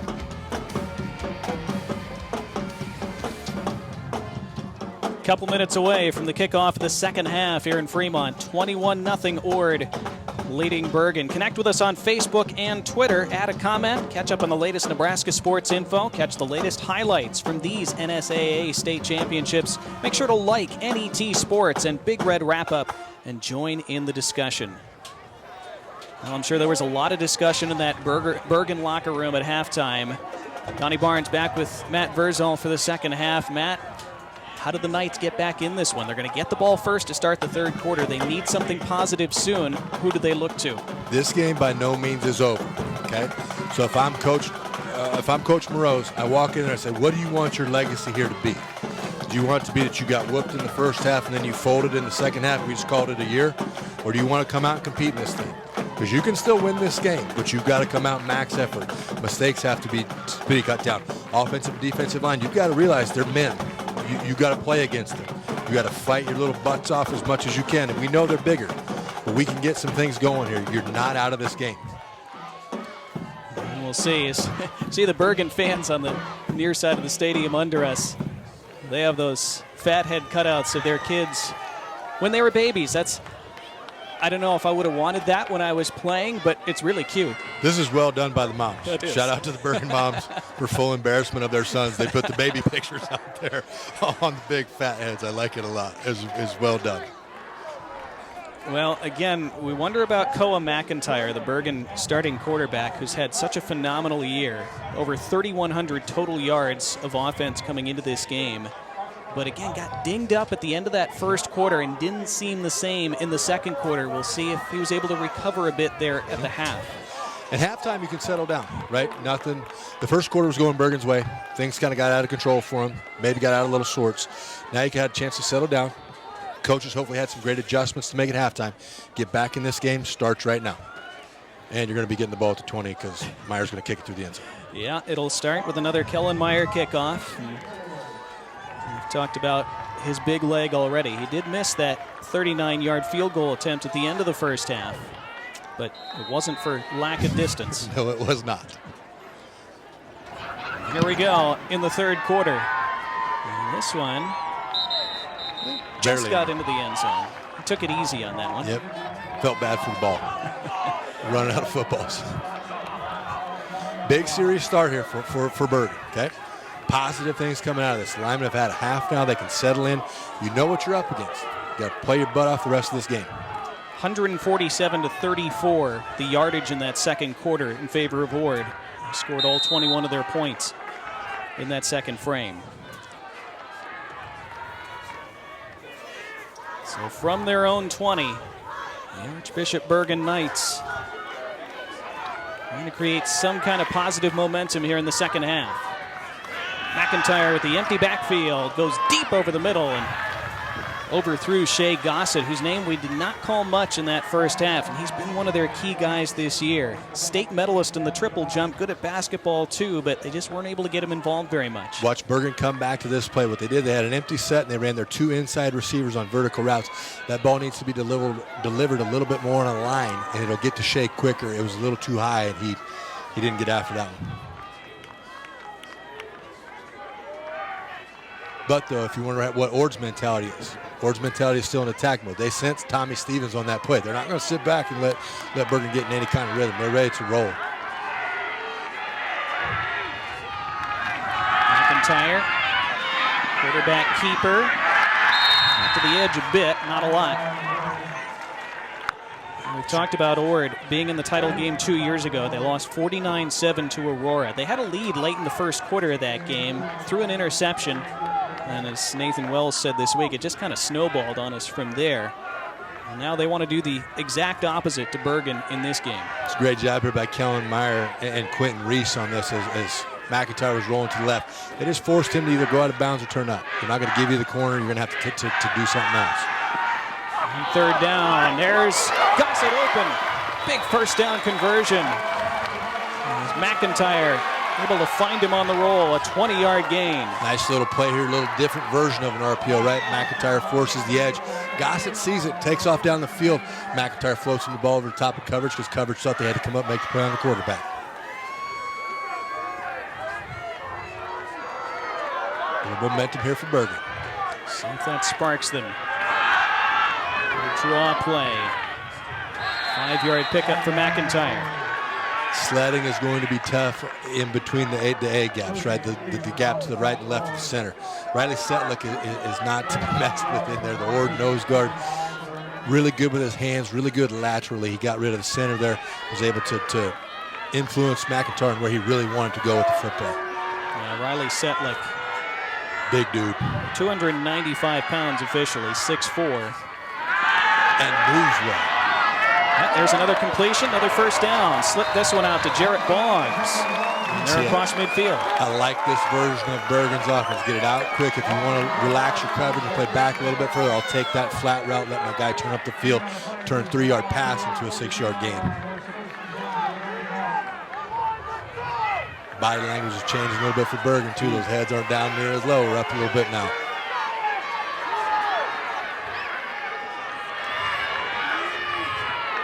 Bergen's pressure off the edge. Picked up this time. And it gets home, and there's the sack. Bentley Riley. 7-yard loss for Bergen. Ord has a man down behind the play. Trayton Cassell. Yeah, Trayton Cassell. Yep, up and down again. He was the guy coming on the blitz off the edge. They picked it up that time. But then that allowed Bentley Riley to get in there and make the sack. Yeah, Cassell had a couple big plays on defense in the first half, including a tip that led to an interception. Fortunately, young man. We will take a break while they attend to Trayton Cassell. Certainly hope he's okay with 10:25 left in the third. Ord up by 21. Back in a moment. Sportsmanship is not simply shaking an opponent's hand after a game. It is maintaining a positive attitude on and off the court, respecting rulings made by officials, and respecting fans and other teams. Sportsmanship is the ability to do what you love while being respectful to officials, opponents, and your teammates. Sportsmanship can not only be found on the court or field, but also among the audience. Parents and fans should practice class and respect along with athletes and coaches.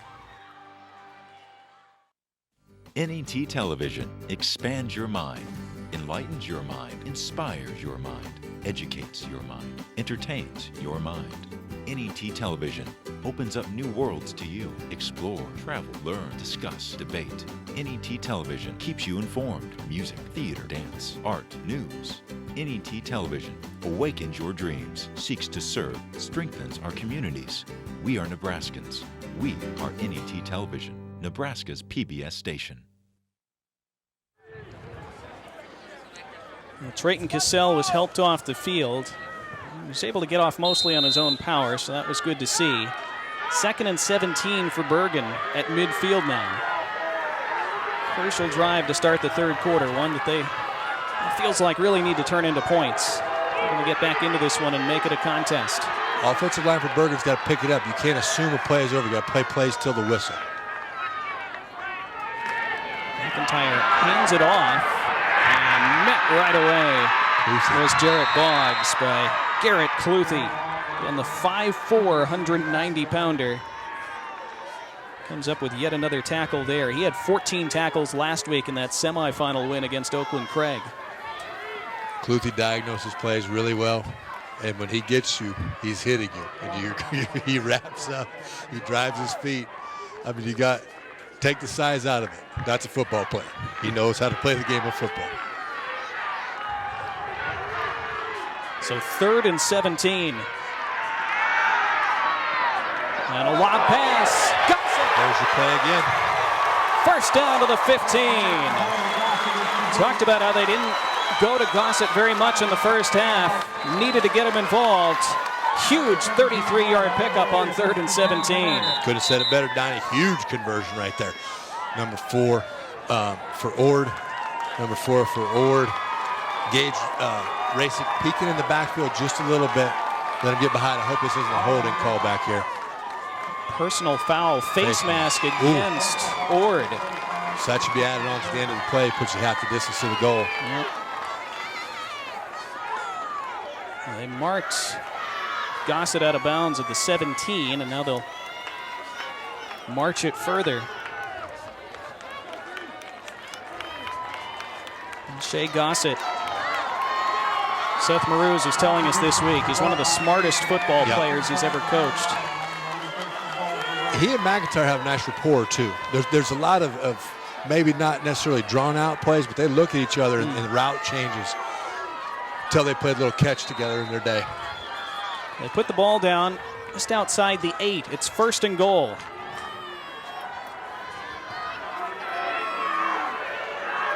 They go 5 wide with an empty backfield. Painter in motion.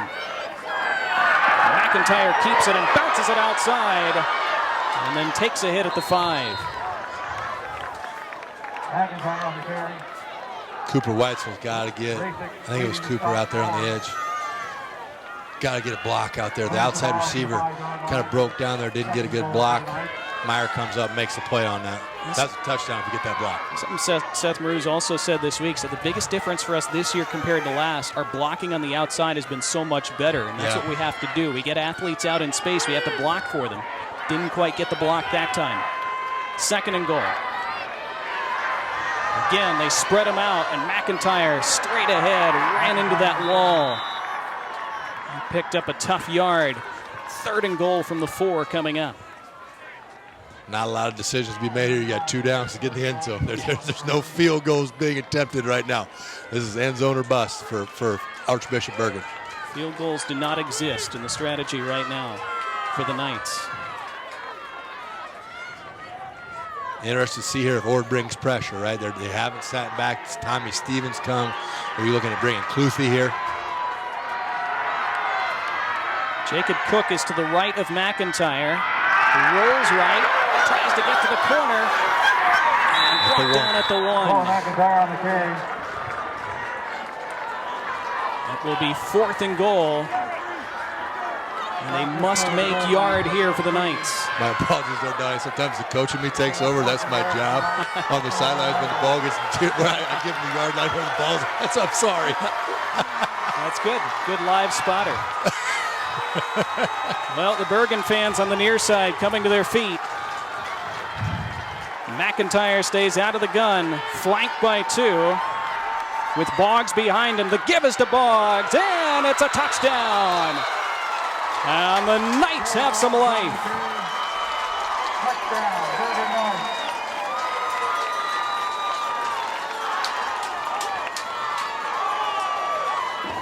Just what the doctor ordered for Archbishop Bergen, Coach Marouz. Cool, calm, collected on the sidelines, right? Doesn't affect anything. Still knows his guy's got a long way to go, but huge score for Bergen right there.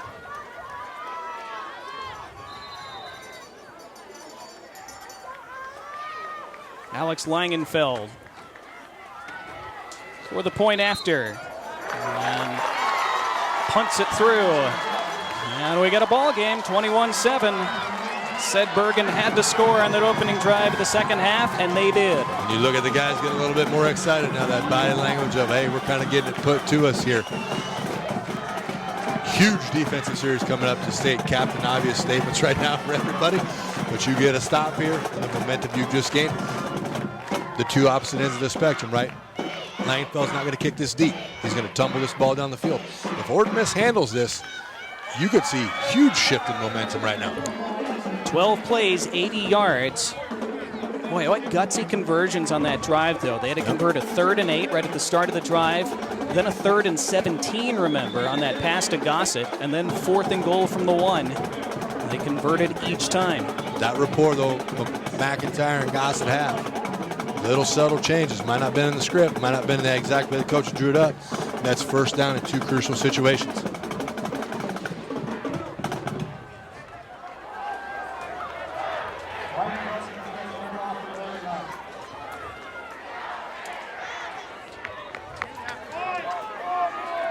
There's Nathan Wells. I won't say it's the first time they've had some adversity in this game. They had some in the first couple sequences in the first quarter, remember.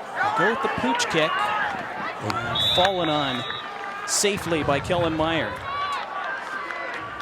And Bergen's perfectly content with that. They'll take that chance. That's like the team down in Kentucky that onside kicks and goes for it every 4th down. Whatever works for you. If your kids know you're going to do it, they buy into it, perfect. But now you got to play defense. Can you man up here and not let Ord run this ball down your throat? Can you handle Stevens? Can you handle Smith? Can your defensive line make some plays against their offensive line? Zach Smith to the outside. Spun off a tackle. Gains 5. This is a nice job here by Owen Pruse, okay? Owen's number 63, he's the nose guard. He just walked back to the white hat and said, hey, can you watch the center holding me? Right, so we'll see if if he gets this call. He did it in a very polite manner, which usually works. Bit of a low snap. There's the pitch to Stevens. And Stevens with a first down across midfield. Ord's ability to take the edge, right? They can get the edge set. They're able to log that. A subtle adjustment Bergen can make is widening out their widest defensive player. So that's a little bit harder, but they're widening that, and Stevens is able to get the corner and picks up the first down. From the 47, Stevens runs into the line and just pushes them all forward for 5 more.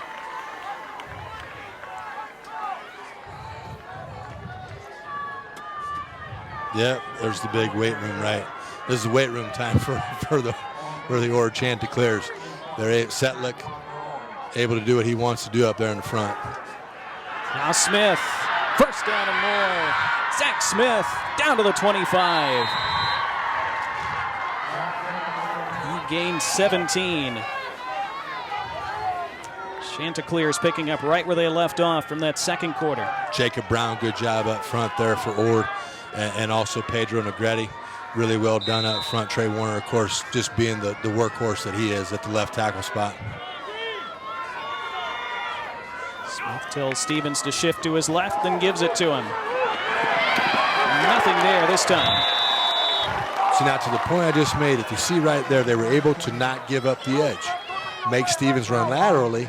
Now you've got a chance to make a play, rally to the ball. If he can get his outside put and put it in the ground, knowing he's got the corner, he's going to get 4 yards every time, minimum.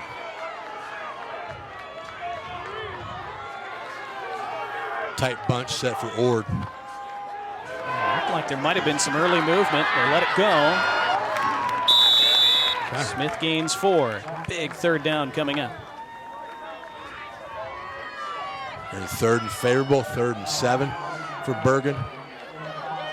Unfortunately, Dylan Meyer waiting on the sideline to potentially kick a field goal, or waiting to get receiver to potentially kick a field goal. But get a stop here. Force him, make him kick that field goal. See what happens.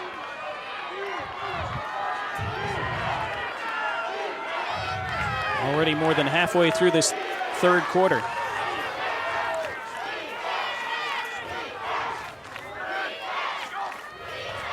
Smith fakes the give, then swings it to Stevens out of the backfield, and Stevens with a head of steam. First down inside the 10. Great call by Coach Gates and Coach Wells, right? They've been able to run the ball laterally. They give a couple up the middle with Smith. Then you run Stevens on a little swing route, nobody out in the flat to take care of him, first down. You mentioned it in the first half. When you give him the ball with momentum already, it's just so tough to bring him down. Yep. Here goes Stevens, breaking tackles into the end zone. Touchdown, Ord. And they answer right back. Huge answer for Ord right there, and took the ball, walked it down the field. And nothing fancy, a lot of running. One pass, a lot more running. A lot of Tommy Stevens. and Zachary Smith. So Ord's sticking to the plan, and it's paying benefits.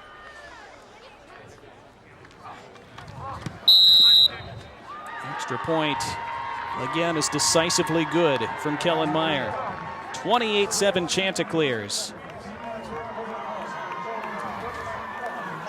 He certainly responded to that early second half punch by Bergen.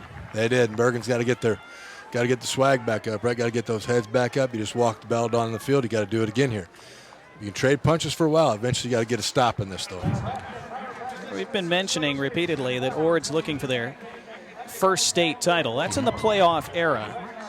They were voted state champions back in 1955, we're told. Yeah. That was before the NSAA playoffs existed. So in the playoff era, they've only been on this stage once. That was, again, 2 years ago.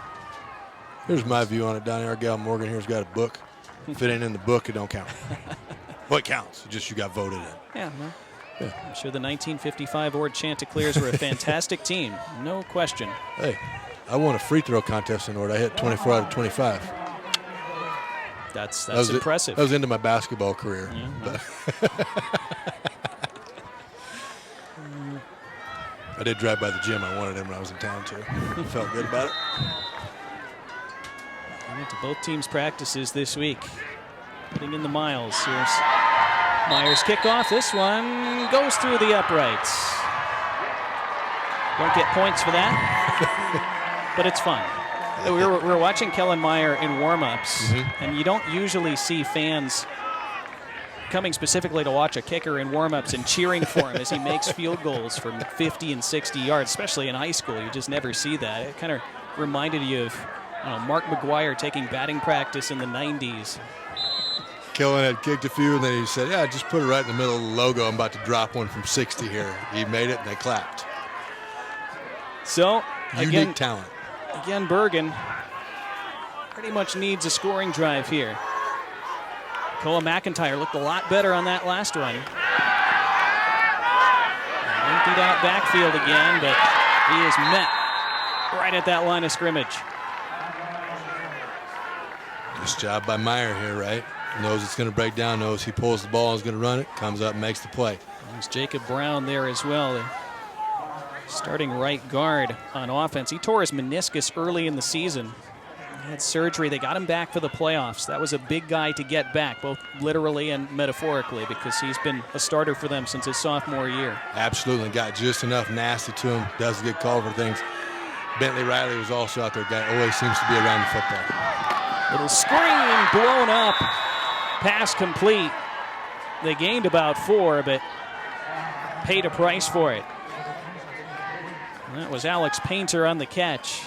It's a good adjustment here by Ord in coverage. They didn't vacate the flats. Waited for that ball to get thrown and put a hit on number 10 for Bergen. Again, they converted a couple big 3rd and longs on their last drive. This is 3rd and 6.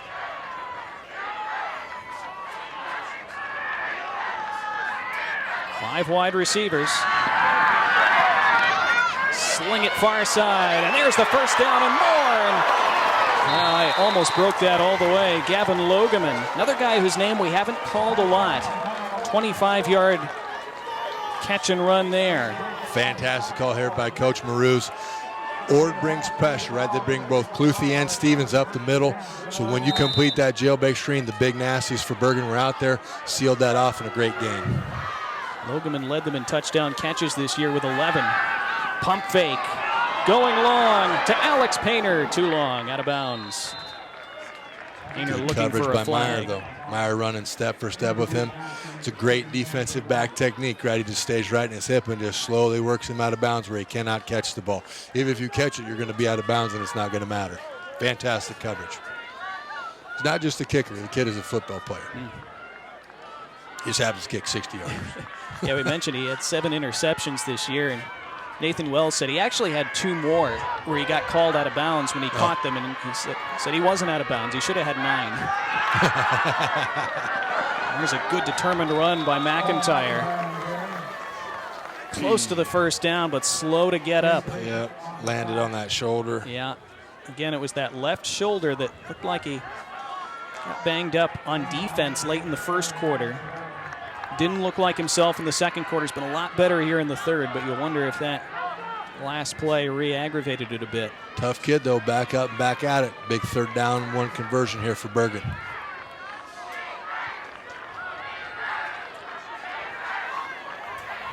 Into that bunch formation, they hand it off. Wasn't the cleanest exchange, didn't matter. Good gain. First down for Cal Yankee. This is a great sneaky little play here. Sorry for that. I just love this play.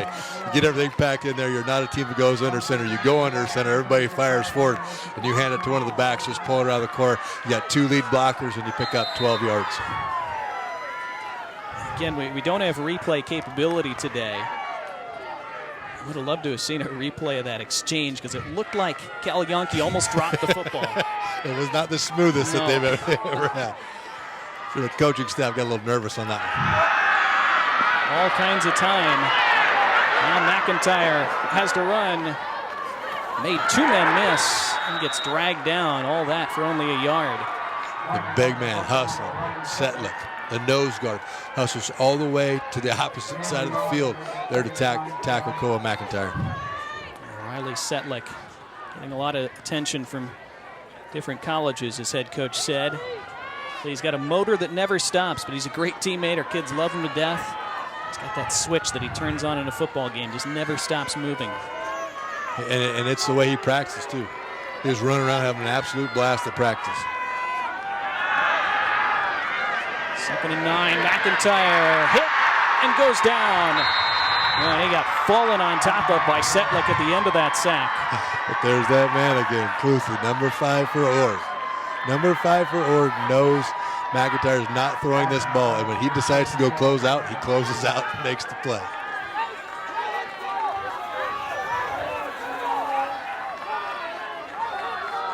It looks like he's kind of nursing his hand a little bit there. He's going to have a lot of time to recover from this game. Hopes to be holding a state championship trophy, at least in his good hand when it's over. 3rd and long, McIntyre. Over the middle, complete. That's Gossett. Close, he's about a yard short. Smart play here by Bergen. You get it down to 4th and manageable. You get 4th and a yard. Let's see if they run that 4th down play before the end of the quarter. You have to start hurrying things up sooner or later here, but you don't necessarily want to rush a 4th and 1 play that you've got to have. Looks like they'll wait for the start of the 4th quarter. So the 2 teams trade touchdowns in that 3rd frame. Ord still in excellent shape. They are 12 minutes away. Bergen looking to get back to within 2 scores. And we come back for quarter number 4. This is the Class C2 championship game here on NET Nebraska. Early mornings, late nights, emotionally, physically, mentally tougher. Generations of trust, innovation, and hard work done side by side.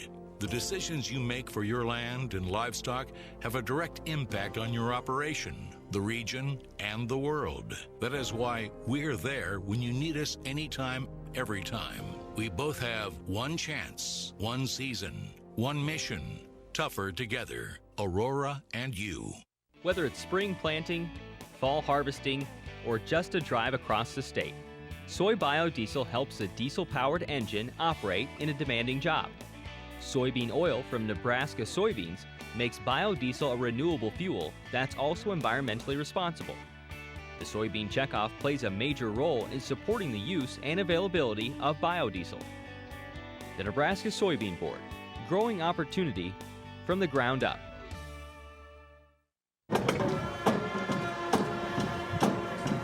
At Monuments, just outside the football stadium here at Midland University, where Archbishop Bergan plays all their home games, but it's been the traveling Ord Chanticleers who have had the best of the 3 quarters so far, up 28-7, 12 minutes away from their first ever state title in the playoff era. Archbishop Bergan has the ball 4th and 1 at the 27-yard line as they try to stay in this game and make it interesting late. Koa McIntyre stays out of the gun. And the flip is behind his man and incomplete. And Ord takes over on downs. I think if McIntyre has this one to do again, he just runs the ball. He had numbers on the outside. He could have just run around the corner, picked up the first down there. Unfortunate decision for the young man right there. Well, and you can see McIntyre favoring that left shoulder, looks like, as he comes off the field. That seems to have been an issue for him since late in the first. Not moving it a whole bunch at all. You just want to see a team win or lose with their best player 100%. To be fair to Ord, as here goes Tommy Stevens. Almost broke that one. He gains 5. To be fair to Ord, when they were in this game 2 years ago, they lost one of their best players on the second drive of the game, and that really changed things for them in that one. It does. It does. It's tough when you lose a vital piece to your organization, and it happened to Ord. Fortunately for them, it hasn't happened tonight. Tommy Stevens just went over 100 yards for the game. That's the 9th time he's done that this season.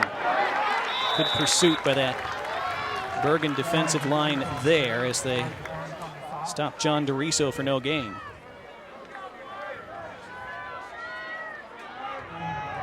$19 carries, 104 yards for Tommy Stevens. His 5th straight 100-yard rushing game. Feels like he's had a lot more yards than that. It does, but they've been yards in the correct manner at the right time, right? He's picked them up when they needed them most. And Garrett Cluthy close to the first down, but a bit short. Interesting call here for Ord on 4th and 1 from their own 37. You trust your big offensive line and your excellent running game and just try to put this game away here. Put it on the shoulders of Gabriel, Warner, McGrady, Brown, and Setlick. That's what they're going to try to do. Trying to draw them offside. Bergen wouldn't bite. Now what? Tried to get him with the hard count. Didn't work. Snap it anyway. Smith, first down. And another giant step toward the title for Ord. Just let the big boys up front do what they do. Now listen, that decision is a lot easier to make when you have 21 points. I'm not going to try to lie like it isn't, but that's it. You're up 21, you need a yard, and the way your line's been playing, you run that one.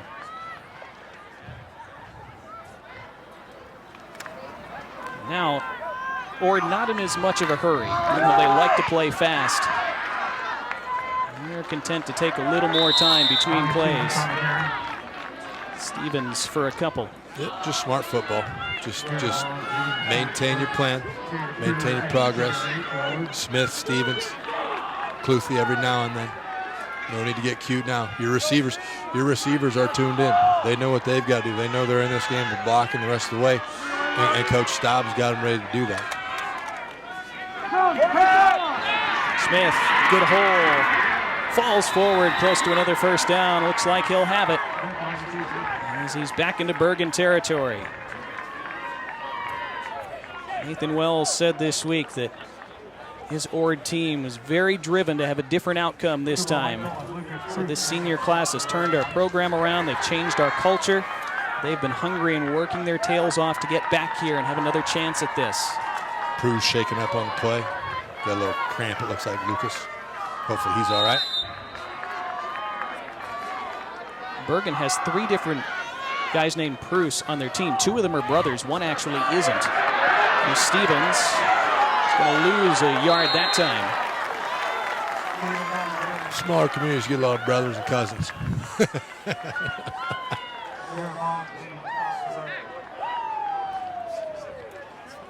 Yeah, again, Bergen, most of their team, key pieces on this team, including their quarterback, Koa McIntyre, juniors.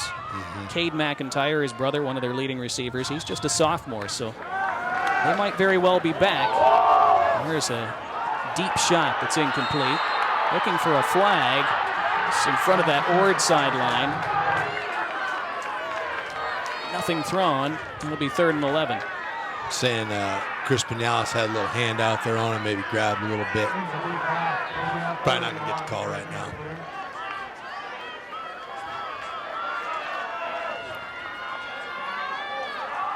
So that did stop the clock with 8:41 left. Now Ward's going to take a timeout and talk this 3rd and 11 play over. Up by 21, easier to use your timeouts. Yep. Want to make a mistake here and let Bergen back in the game. Correct. Nothing too crazy, right? Want to make sure everybody's on the same page, leave nothing to doubt at this point in time. Any kind of turn where it's not going to be catastrophic, but you don't want to give any momentum back to Bergen and let them have a chance to do anything with it. This timeout, we'll take a quick one as well. Ord up 28-7 here in the 4th. After concussion, returning to the classroom is a priority of the NSAA. All brains return to learn. Not all brains return to play. After recognizing that an athlete has suffered a concussion, it is important to monitor the symptoms in the classroom before allowing the athlete to return to extracurricular activities. The NSAA requires coaches in all sports to take a concussion course once every 3 years. More information is available on our website, nsaahome.org. Student athletes are students first, athletes second. The pandemic continues to rattle the college sports landscape, leaving many questions unanswered. NET Sports looks at the state of volleyball in Nebraska. Hear from Nebraska head coach John Cook and the head coach of the Creighton Blue Jays, Kirsten Bernthal Booth, about returning to play this January. Plus, former Husker Jordan Larson talks about the 2021 Olympics. Watch The State of Volleyball, Wednesday night at 8 Central on NET World. Ord trying to put this game away. Up by 3 touchdowns. About 8.5 minutes remaining. Beautiful sunset here in Fremont tonight. Archbishop Bergan getting to play a state title game on their home field. But after a first quarter where Bergan did everything but score, Ord have taken control from there. This is 3rd and 11 though for the Chanticleers. Zach Smith pulls it down and able to drag forward with the help of an offensive lineman. He got about 8 yards there, about 5 of those on the drag. Oh, you got to like the way. Trey Warner. No, it was number 50. It was Gabriel. Ryan Gabriel out just grabbed a hold of Smith and just pulled it the rest of the way. I think that's number 50. That was Ryan Gabriel. You're right. That was impressive. They're going to go for it on 4th and 3. If you're Bergen, you got nothing to lose, bring the house. Now here goes Smith.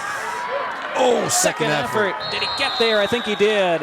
What toughness by Zach Smith, who just went over 100 yards rushing. And he does have the first down. Great minds think alike on that. I said at the same time, he did a great second effort by Zachary Smith to get up there, get that first down, and keep the ball in Ord's hands. Boy, did he take a hit, too. He did. Popped right up. Stevens. It's not that Bergen hasn't had a lot of good plays on defense along that front. They just haven't been able to string them together enough. They haven't. Nope. And Ord knows what they are. They know how to execute. They're prepared for this. They're drilled for this. They protect the football. They execute their blocking schemes up front. The receivers block really well on the outside. It's a fundamentally sound team.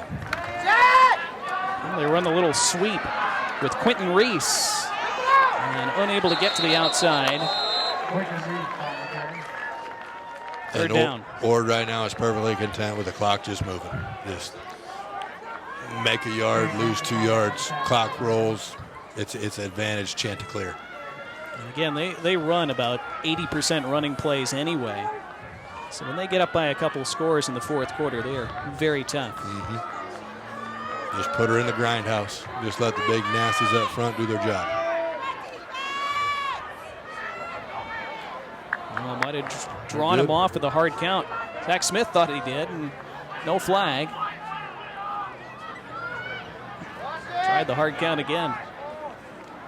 But again, content to let this clock keep rolling. Now back to pass. And flipped it ahead. Completed it somehow to Stevens. That was dangerous, probably ill-advised, but it worked, and it at least keeps the clock moving. Yes, Coach Wells and Coach Gates may have a couple words with Mr. Smith about that one.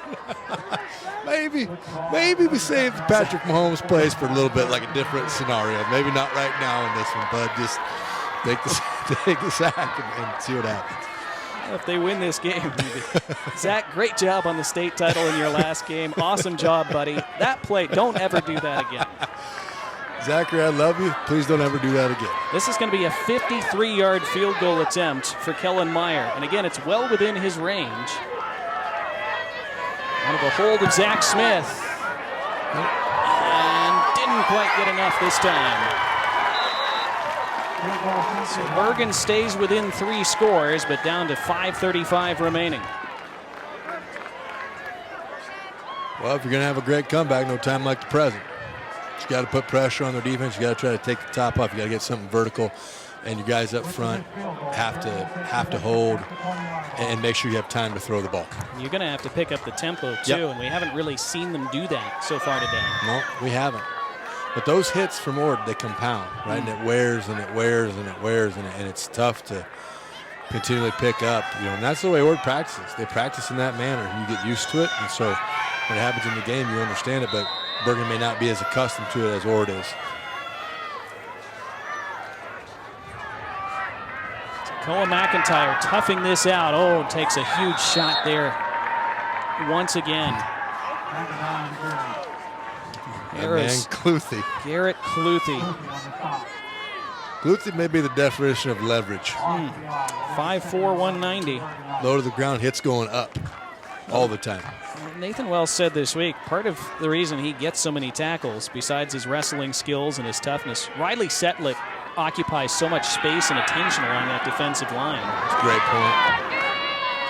That's a great point. They stack up Gavin Logeman for not much. Any good linebacker will tell you that they're a lot better when their defensive line is good. And Brown, Bentley Riley, Warner have done a fantastic job of occupying blocks tonight. And that's why Ord's able to play a 3-man front just about all the time, right? They're so big up front. And you can substitute, right? You got Brody Darnell in at nose right now, who's doing a fantastic job. Just shoves the center back 7 yards. That's a fantastic catch. Great grab by Cade McIntyre. Koa to his younger brother for 30 yards. Little brother-to-brother connection there. Nice one-handed grab by Cade on that. Never say die. Never say die. You never know. Certainly not the last time those brothers will connect. They'll be together all next year, too. Now going long. And almost another great catch for Cade McIntyre. That one just bobbled away from him. Really impressed with Ord's corners coverage ability. No Bergen receiver has been able to run away from them tonight. They've been right where they should be in coverage. Completed a couple, but nothing has been glaring where it's just the Bergen receiver running by themselves. So props to them.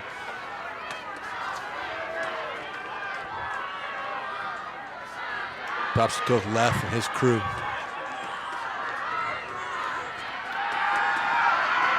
McIntyre had time and dropped. Alex Painter be thinking about yards after catch. Yep. Got to secure the catch on that. You got to. It was a little bit high, but I think he could have got both hands on that and turned up the field after the catch was made.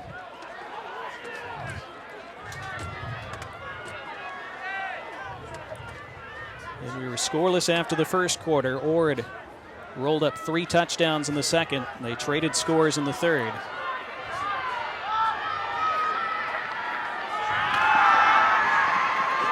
McIntyre, another high throw. This one brought in short of the first down, so that keeps the clock moving. It'll be 4th and 1. Catch by Shea Gossett.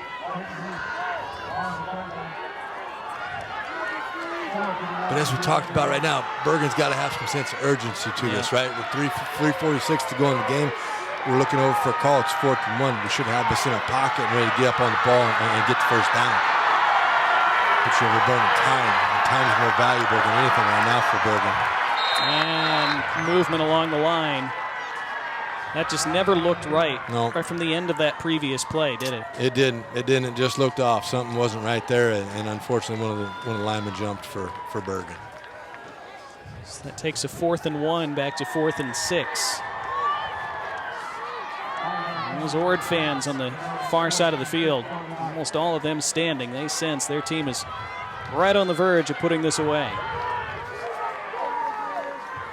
This may be the longest 3 minutes and 32 seconds for anybody out in Ord or the surrounding area. So on 4th and 6, McIntyre through the hands of Gavin Logeman, and that should just about do it. Ord takes over on downs, and they are 3 minutes and 23 seconds away. To be honest, even if that was caught, that was going to be tough. Quentin Reese was right there on Logeman. He looked to me, he's going to end up being about a yard short, but you know, you never know. You got to make the catch, make a move, and you hope you get it. But good defense by the Chanticleers again.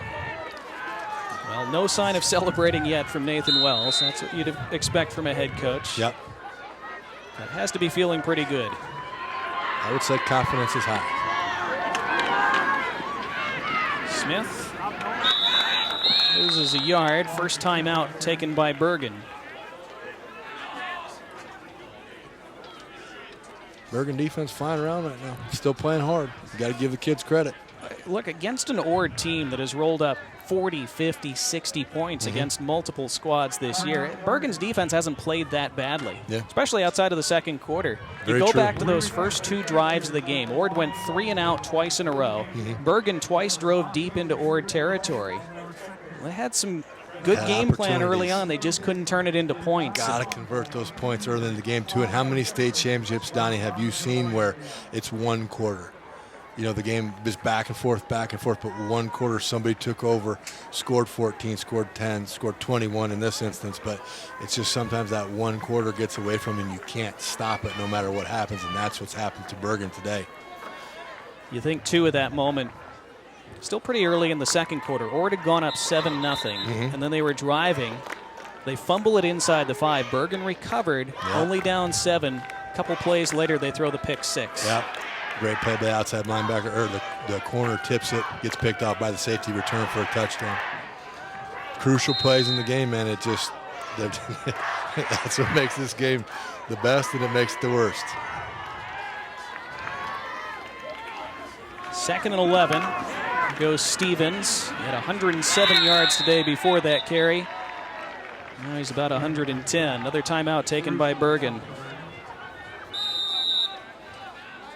So he's got 110. Zach Smith has 106 yards rushing. That dynamic duo, both in triple digits yet again. It's more live coverage tonight of the Class A High School Championship games here on NET Sports. Live coverage of Elkhorn South against Omaha Westside. That starts at 7 Central on NET and on the free NET Nebraska app. Live streaming also supported through Apple TV and Chromecast. And we talked about it a bit at halftime, Matt. Just a great matchup. Again, similar to this game, a real contrast in styles. Elkhorn South would love to keep that low scoring. I'm sure Elkhorn South is a little disappointed that the weather is so nice today. They would have loved for this to have been a rainy, snowy, late November Nebraska day, because they would love to muck this game up and slow down all that talent and speed of Westside. If they were going to get a pick, that I'm sure that would be their choice. But when you're here and you take that mentality, we're in this game for a reason. We're going to go out and we're going to do our thing. We're going to win this game. Well, that's what Ord is on the verge of doing. 1 timeout left for Bergen. 3rd down and 7 for the Chanticleers.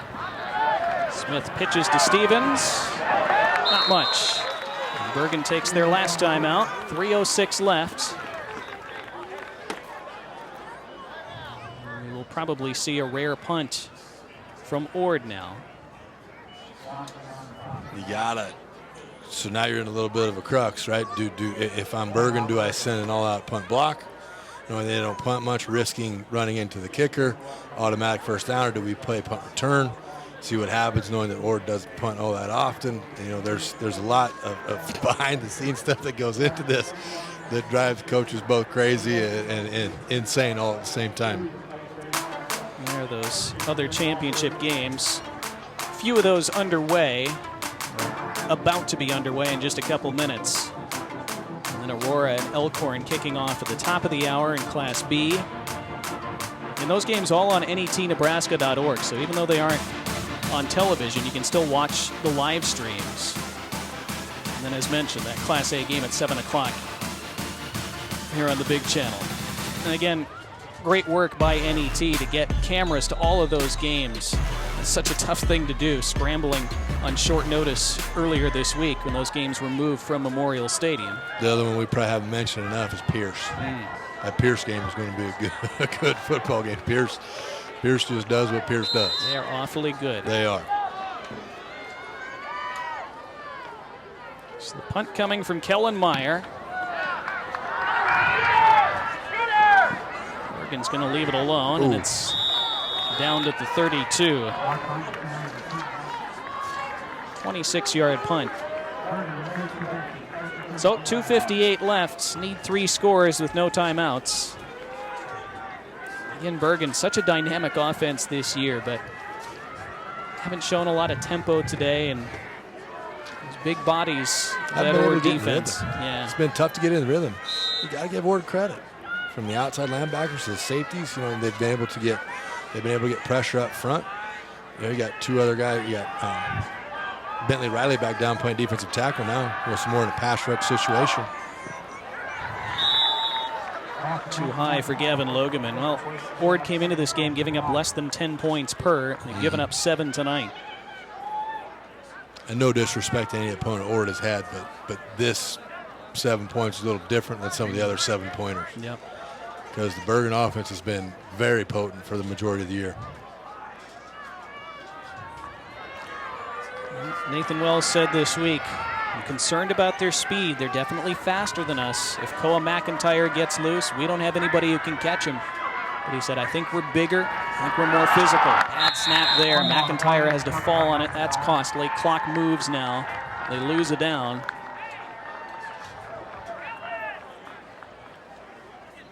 Cole will probably take the blame for that one. He knows he should have caught that one. It was a little bit low, but still able to handle that one. And again, Bergen just doesn't really seem to have a hurry-up offense. Yep. Again, they haven't needed it this year. They've blown almost everybody out. Only close win was against Oakland Craig. This is complete, short of the first down. Cal Yonke with the catch. 4th and a long 3 coming up as that clock keeps running. That was one of the interesting things we looked at coming into this game. Neither of these teams has played many close, tight games. Haven't needed to. There's the first down conversion as Jarrett Boggs with the catch. They do move the chains, but down to 1:48 left. Boggs is a guy as a junior. I'm really excited to see him next year. The guy makes plays. He's made plays defensively. Now he's also an option. He scored a touchdown tonight. I mean, guy's just a football guy. Heaving it long and almost intercepted. I thought Kellen Meyer was going to bring in his 8th INT of the season. He'll probably feel he should have. But according to Coach Wells, his 10th. Yes. Because they took one away from him and they shouldn't have. Now that one, I'm guessing he wants that one back because that went right through his hands. Probably won't see him make that drop too often. Well, for Archbishop Bergen, a fantastic year. It looks like they're going to fall short of a perfect season. They'll end up at 12-1. Again, they'll have just about everybody back next year. They'll continue their quest for a first state title since 1979. McIntyre under pressure, scrambled out of it. Gets out of bounds across midfield. These are those learning experiences, though, much as Coach Wells from Ward talked about when they lost in 18, everything that they reevaluated in their program, everything that they changed, all the different things that they did to make sure that never happens again. Coach Marouz and his crew will definitely go through that. They will reevaluate this. They will look at it and say, hey, what can we do better? Where did this go not in our favor in this game? So they're all learning experiences. There's wins and there's learning. That's about all that comes out of the game. 3rd down. McIntyre flips it out, complete, stretching toward that chain. They didn't give him the forward stretch there, Shea Gossett. He's out of bounds, so the clock stops. Another 4th and 1 upcoming. Again, Bergen, they've been close a number of times over the last 40 years. This will be their 4th runner-up finish. They've been in the playoffs almost every year the last 20 years. Great program, tons of tradition. And the 4th down catch by Jarrett Boggs. Great grab, knew he was going to take a hit, held on. Credit the Knights, they're not quitting here. Apologies for the whistle in the mic there. That was a good catch, though. Sometimes my Grand Island just comes out and I just let things go. There's no filter in the mouth. But, yeah, that was just a good play by Boggs right there. McIntyre with time. Going just about into double coverage. And there's the interception to salt it away for Kellen Meyer. He does have his 8th pick of the year now. And the Ord Chanticleers can start to celebrate. Nathan Wells, understated at first, but now you can see it on his face. He's starting to realize it.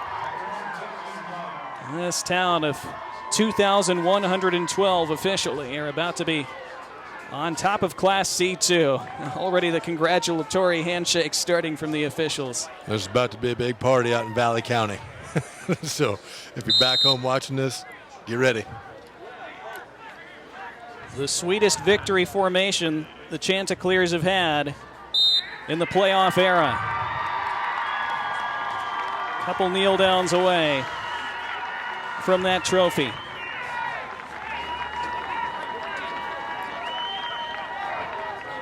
When they made that run to the final 2 years ago, in 2018, they entered those playoffs having only won 1 playoff game over the previous 20 years.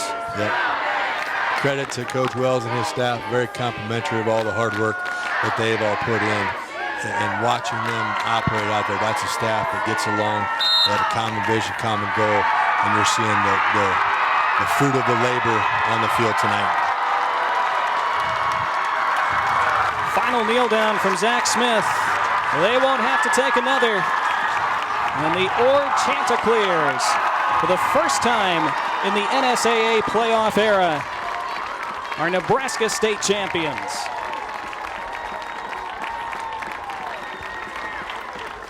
Congratulations to head coach Nathan Wells and his entire staff, this entire team, and especially this group of seniors who have completely changed the trajectory of this program and have ended their careers in the best possible way here tonight. Final score, the Ord Chanticleers 28, the Archbishop Bergan Knights 7.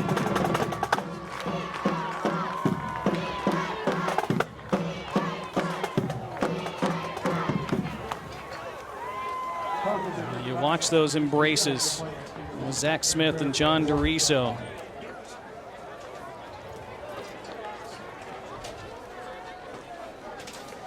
Of course, we haven't had the traditional post-game handshakes all year. Both teams were lining up out of habit to do it. You know what? Just shake hands. You made it through the whole season, boys. Shake hands. It's okay. Still to come, we'll have the presentation of first the runner-up medals and then the winners' medals for the Ord Chanticleers. They're on top of the state of Nebraska in Class C2. Those ceremonies are coming up next. All this grass, all this mulch, all these projects to do. They all get done with the Kubota BX Series tractor. The Kubota BX Series. Kubota is a proud sponsor of Nebraska high school sports on NET. It's the crack of dawn, but it's never too early to get ready for hunting season. Acceleration, handling, and cargo room for work. The Kubota Sidekick. For more information and participating Nebraska Kubota dealers, KubotaNEsports.com. All right, it's time to talk about us. Not him, not her, not them. Us. Thanks to us, things have been great. In fact, you can find us just about everywhere. Your food, that's us. Your food's food, that's us too. Your fuel, that's us. And should anyone out there happen to doubt us, by all means, just watch us. Electricity. It makes life easier, more productive, brighter, possible. Yet we only think about it when we don't have it.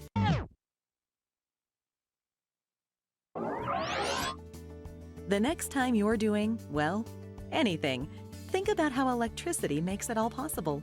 And know we will be there, powering your every day, every day.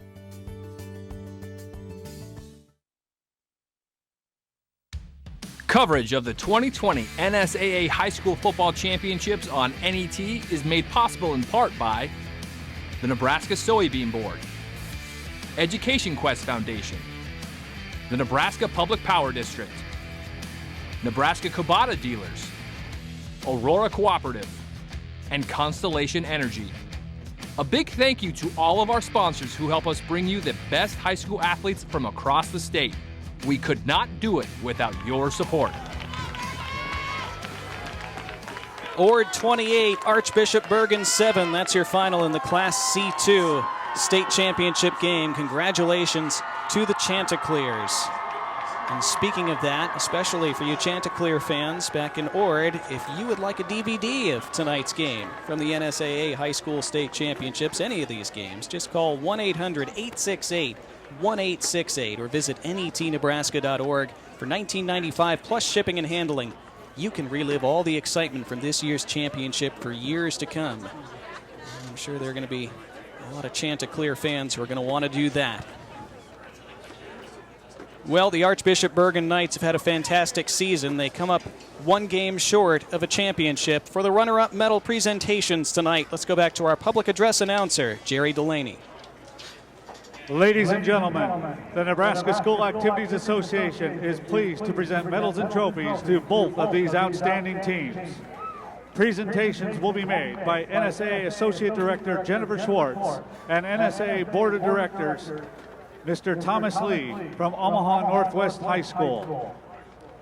Here are the awards for the runner-up Archbishop Bergan High School. Head coach Mr. Seth Maroon and his assistants will present the silver medal to the players. Players, please come forward as your name is called. Isaac Herring.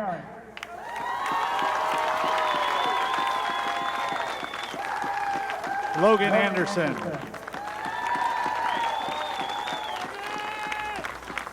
Jarrett Boggs. Cal Yonke. Koa McIntyre. Cade McIntyre. Cooper Weitzel.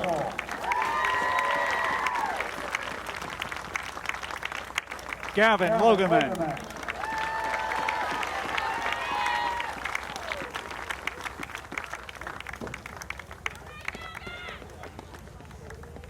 Alex Painter.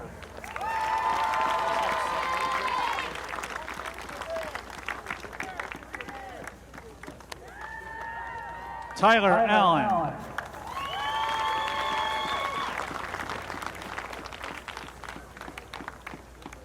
Shay Gossett.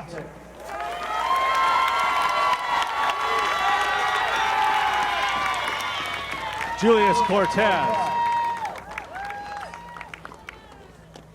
Lucas Bruce. Liam Schmidt.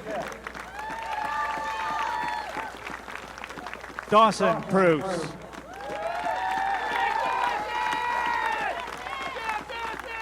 Griffin Helgenberger. Alexander Langenfeld.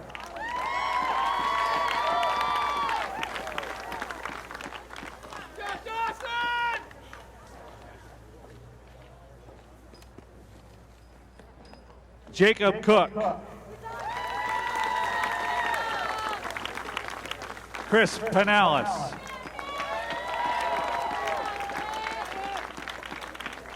Caleb Herring.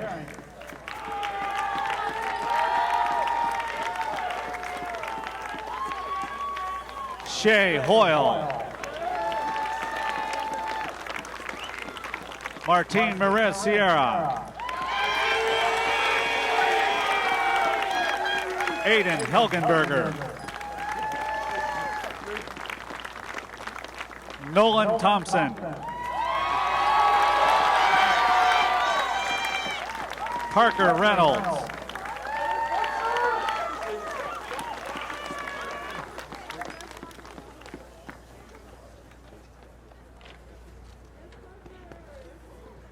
Carson Ortmeyer. Clay Hedges. Cole Campbell. Owen Bruce. Aaron Fellers. Ashton Kemp. Jack Pollock. Logan Egan. Zellen Hurst. Jake Hedges. Aaron Fellers. Jacob Miller. And Colby Butts.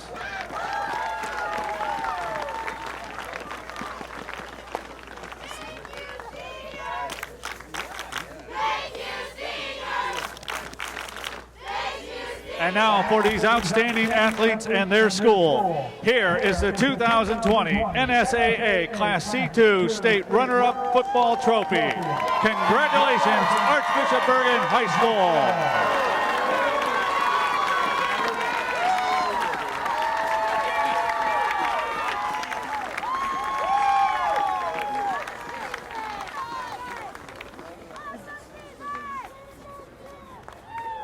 This is a year that they'll remember fondly, even though they won't remember this championship game fondly. You've been there, Matt Versal. You lost a championship game with Grand Island. Not trying to remind you of that, but you know what these kids are feeling.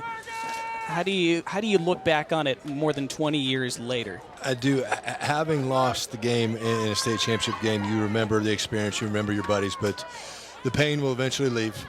I've lost 2 as a coach. That pain hurts me more because in coaching, I get to come back next year. Those seniors don't. So I know what the players are going through, having experienced it on both sides of that equation. So those young men should be proud of everything they accomplished this year. They're young, set.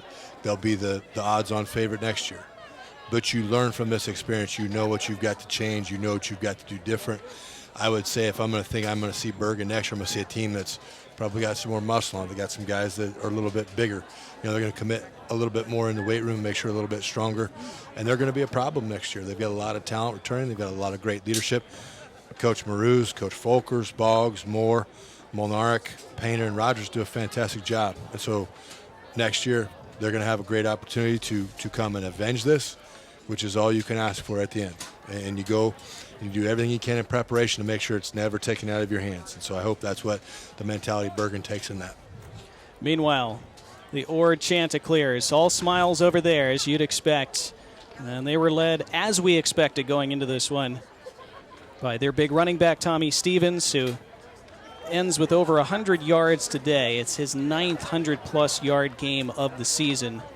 And again, those 108 yards and 1 touchdown doesn't even start to convey the impact that he had in this game.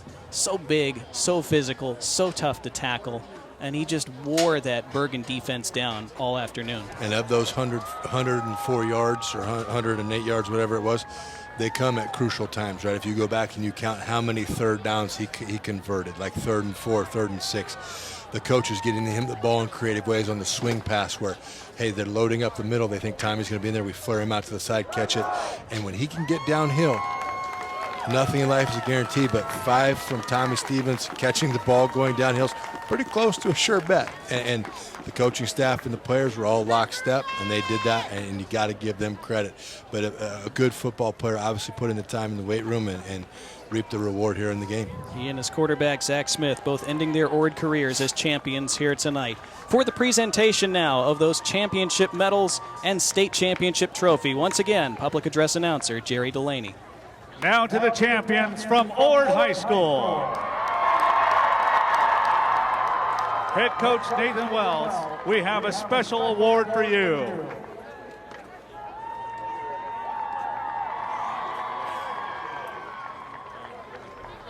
Coach Wells and his assistants will present the gold medals. Players, please come forward as your name is called. Carter Griffith. Kellen Meyer.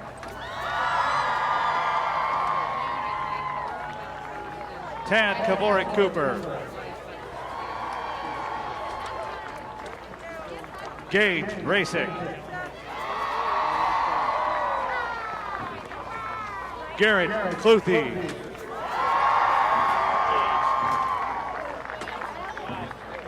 Quinton Reese. Zachary Smith.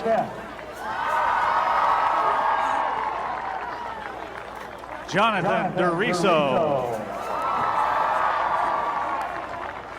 Ethan Kaepernick. Blake Wells. Callan Pollard. Dylan Hulbert. Blake Henricks. Bentley Riley. Aiden Raishon. Jace Geezer. Cade Geezer. Talon Bruja. Trayton Cassell.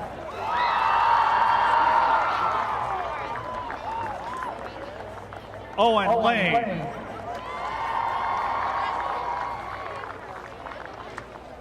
Brendan Boyce. Ethan Wattis. Adam Knapp.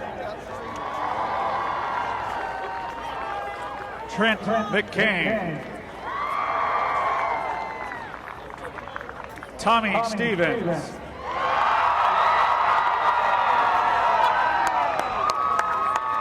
Evan Thompson.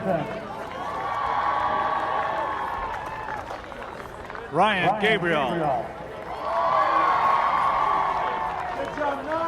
Trey Warner. Dayton Van Osdol. Damon Stam.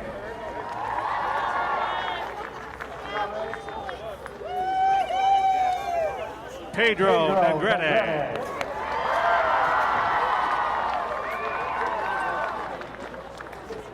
Jacob Stam. Bridger Rice. Grady Sheets. Jacob Thompson. Dawson Beathy. Samuel Betcher. Jacob Brown. William Skavinsky.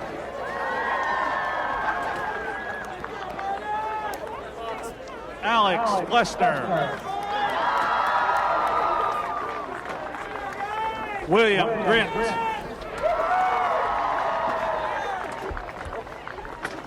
Riley Setlick. Brody Darnell. And Jaden Sanders.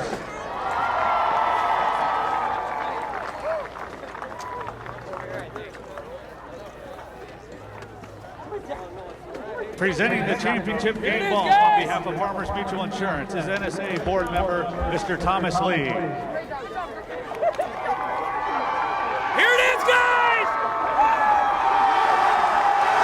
And now, for these outstanding athletes and their school, here is the 2020 NSAA Class C2 State Football Championship Trophy. Congratulations, Ord High School.